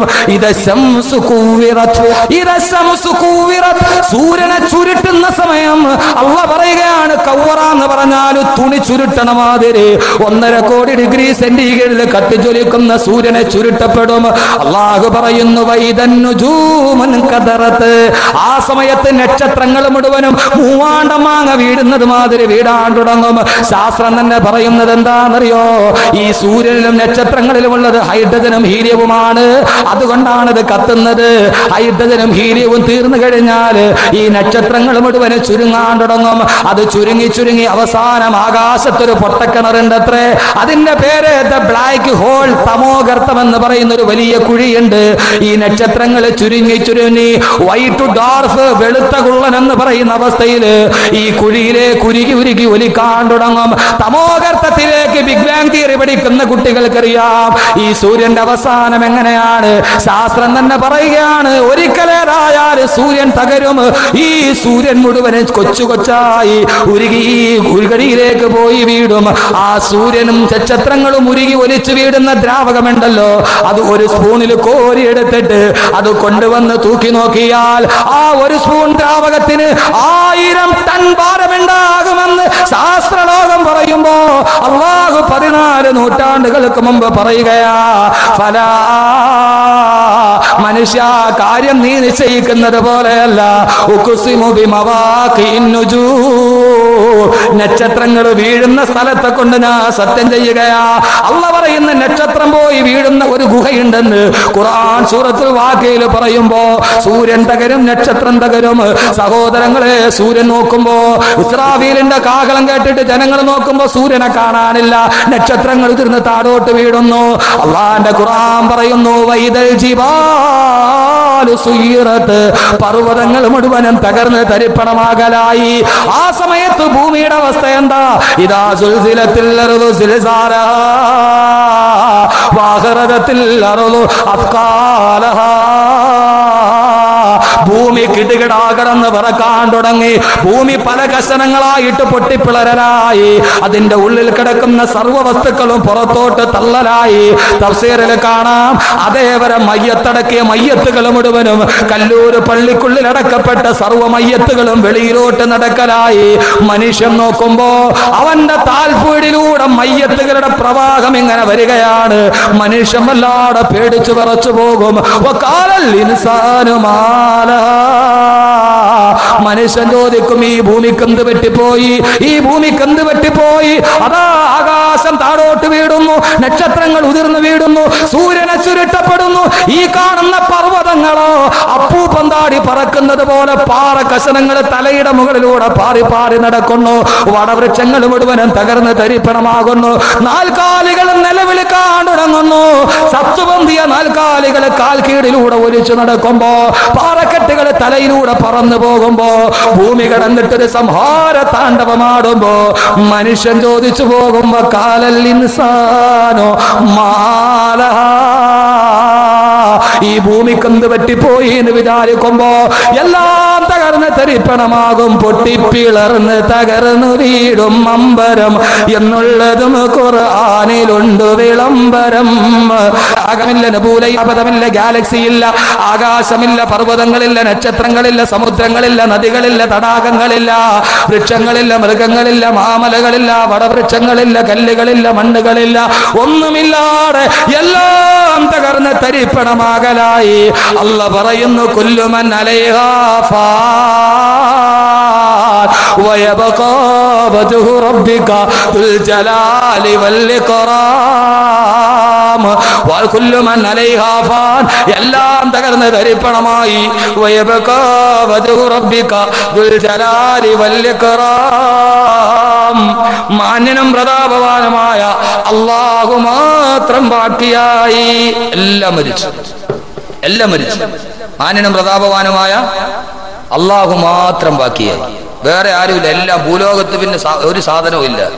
സഹോദരങ്ങളെല്ലാം മരിക്കും. ജിബ്രീൽ മരിക്കും, ഇസ്രാഫീൽ മരിക്കും, മീകായിൽ മരിക്കും, മലക്കുകൾ മരിക്കും. അല്ലാഹു മാത്രം, വേറെ ഒന്നുമില്ല. ഇനി ഇൻഷാ അല്ലാഹ് 4ാമത്തെ ലോകം നാളെ തുടങ്ങും. ഇപ്പൊ 3ആയി: ആലമുൽ അർവാഹ്, ആലമുൽ അർഹാം, ആലമുദ് ദുനിയ. ഇനി അടുത്തത് ഇൻഷാ അല്ലാഹ് നമുക്ക് നാളെ പറയാം. ജിബ്രീൽ മരിക്കും, ഇസ്രാഫീൽ മരിക്കും, അസ്റായീൽ മരിക്കും. ഇവരുടെ എല്ലാം റൂഹ് അസ്റായീൽ പിടിക്കും. ഇവരുടെ എല്ലാം റൂഹ് അസ്റായീൽ പിടിക്കും. അവസാനം അള്ളാഹു അസ്റായീൽ മാത്രം ബാക്കിയാവും. എല്ലാവരും അസ്റായീൽ പിടിച്ചു, ജിബ്രീലിനെയും പിടിച്ചു, മീകായിലിനെയും പിടിച്ചു, ഇസ്രാഫീലിനെയും പിടിച്ചു, സർവ്വനെയും പിടിച്ചു. ഏറ്റവും അവസാനം അള്ളാഹു അസ്റായീൽ മാത്രം ബാക്കിയായി. അള്ളാഹു അസ്റായീലോട് ബാക്കിയാകുമ്പോൾ പിന്നെ അസ്റായീൽ 4 പാട് നോക്കിയപ്പോൾ എല്ലാവരും മരിച്ചു. ഇപ്പൊ ഞാനും അള്ളാഹു മാത്രമേ ഉള്ളൂ. പടച്ചവന് എന്ത് ചെയ്യും? ഇപ്പൊ അടുത്തതാരാ? അടുത്തത് നീ. അള്ളാഹു ചോദിക്കും, അസ്രായീലേ ആരൊക്കെ ബാക്കി? ഞാനും നീയും ബാക്കി തമ്പുരാനെ. ആരാണ് അസ്രായീലിന്റെ റൂഹ് പിടിക്കുക? ആരാണ് അസ്രായീലിന്റെ റൂഹ് പിടിക്കുക? എല്ലാവരുടെയും റൂഹ് അസ്രായീൽ പിടിച്ചു. അസ്രായീലിന്റെ റൂഹ് ആര് പിടിക്കും? എന്റെ സഹോദരങ്ങളെ, അള്ളാഹു പറയും, അസ്രായീലേ, അസ്രായീലേ, നിന്റെ റൂഹിനെ നീ തന്നെ പിടിക്കുക. ഇതൊരു വല്ലാത്ത സംഭവമാണ്. നിന്റെ റൂഹിനെ നീ തന്നെ പിടിക്കുക. ഞാൻ അവസാനിപ്പിക്കുകയാണ് ഈ വാക്കോടുകൂടെ. അള്ളാഹു പറയുമ്പോ അതേവരെ ലക്ഷക്കണക്കിന് കോടിക്കണക്കിന് മനുഷ്യരുടെ റൂഹ് പിടിച്ച മാലാക, മാതാവിന്റെ മടിയിൽ തലവെച്ചപ്പോ മകന്റെ റൂഹ് പിടിച്ച മാലാക, ഭാര്യയുടെ മടിയിൽ തലവെച്ച് കിടക്കുന്ന ഭർത്താവിനെ ഒരു ദയമില്ലാതെ പിടിച്ചു പറന്ന മരണത്തിന്റെ മാലാക സ്വന്തമായിട്ട് റൂഹങ്ങ് പിടിക്കാൻ തുടങ്ങുമ്പോ അസ്രായീൽ റൂഹ് പിടിച്ച് അവസാനം അസ്രായീലിന്റെ റൂഹ് തൊണ്ടക്കുടിയിലെത്തുമ്പോ മരണത്തിന്റെ വെപ്രാളത്തിൽ പെടയുന്ന അസ്രായീൽ അള്ളാനോട് പറയുമത്രേ, അല്ലാഹുവേ, അല്ലാഹുവേ, അല്ലാഹുവേ, പടച്ചവനെ, മരണത്തിന് ഇത്രത്തോളം വേദനയുണ്ടെന്ന് ഇതിനു മുമ്പ് ഞാൻ അറിഞ്ഞിരുന്നെങ്കിൽ ഒരു മനുഷ്യന്റെ റൂഹ് പോലും ഞാൻ പിടിക്കുമായിരുന്നില്ല അല്ലാ. മരണവേദന ഇത്ര ഭീകരമാണെന്ന് ഞാൻ ഇതിനു മുമ്പ് അറിഞ്ഞിരുന്നെങ്കിൽ ഒരു മനുഷ്യന്റെ റൂഹ് പോലും ഞാൻ പിടിക്കുമായിരുന്നില്ല തമ്പുരാനെ, പിടിക്കുമായിരുന്നില്ല തമ്പുരാനെ. മരണവേദന വല്ലാത്ത വേദനയാണ്. അള്ളാഹു നമുക്കത് മാറ്റിത്തരട്ടെ. മരണവേദന പെടഞ്ഞിട്ട് അസ്രായീൽ പോലും കരഞ്ഞു പോയ സമയമുണ്ടെങ്കിൽ അത് റൂഹ് തൊണ്ടക്കുടിയിലെത്തിയപ്പോഴാണ്. അള്ളാഹു നമ്മളെ കാത്ത് രക്ഷിക്കുമാറാകട്ടെ. മരണവേദന തൊണ്ടക്കുടിയിലെത്തി, കാല് കടന്നിട്ട് വല്ലാതെ കടന്നിട്ട് പെടയാൻ തുടങ്ങി. ആ സമയത്ത് അവസാനത്തെ മൂന്നാമത്തെ ലോകത്ത് നിന്ന് വിട പറയുമ്പോൾ നമ്മൾ ഉറക്കെ പറയണം, ലാ ഇലാഹ ഇല്ലല്ലാഹ് മുഹമ്മദുർ റസൂലുള്ളാഹ് എന്ന് പറഞ്ഞ് മരിക്കാൻ കഴിഞ്ഞാൽ രക്ഷപ്പെട്ടു. ഇനിയുള്ള രണ്ട് ലോകം പറയുമ്പോൾ നമുക്ക് പ്രത്യാശയുണ്ട്. അതില്ലെങ്കിലോ മരിക്കുന്ന സമയത്ത് കലിമ പറയാൻ നാവ് പൊന്തിക്കുമ്പോ നാവെങ്ങാനും കുഴഞ്ഞു പോയാൽ പിന്നെ സഹോദരങ്ങളെ, നാളെയും നാളെ കഴിഞ്ഞ് കേട്ടിട്ട് കാര്യമില്ല. അള്ളാഹു സ്ഫുടമായിട്ട് കലിമ പറയാൻ അവസരം നൽകട്ടെ.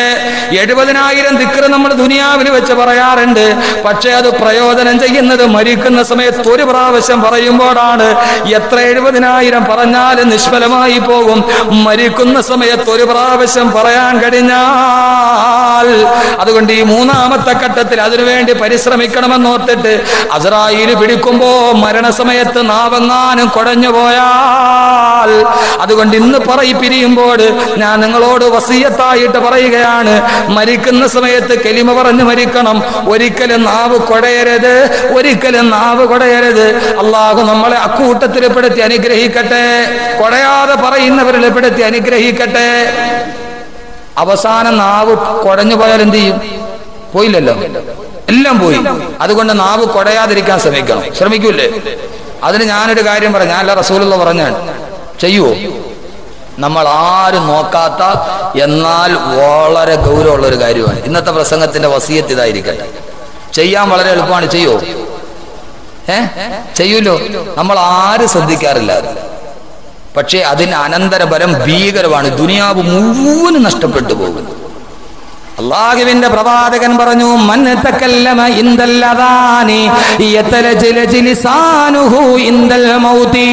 ആരെങ്കിലും പള്ളിയിൽ നിന്ന് ബാങ്ക് വിളിക്കുന്നത് കേൾക്കുമ്പോ, ബാങ്ക് കേട്ടിട്ട് ആരെങ്കിലും നാവ് ഉയർത്തി സംസാരിച്ചാൽ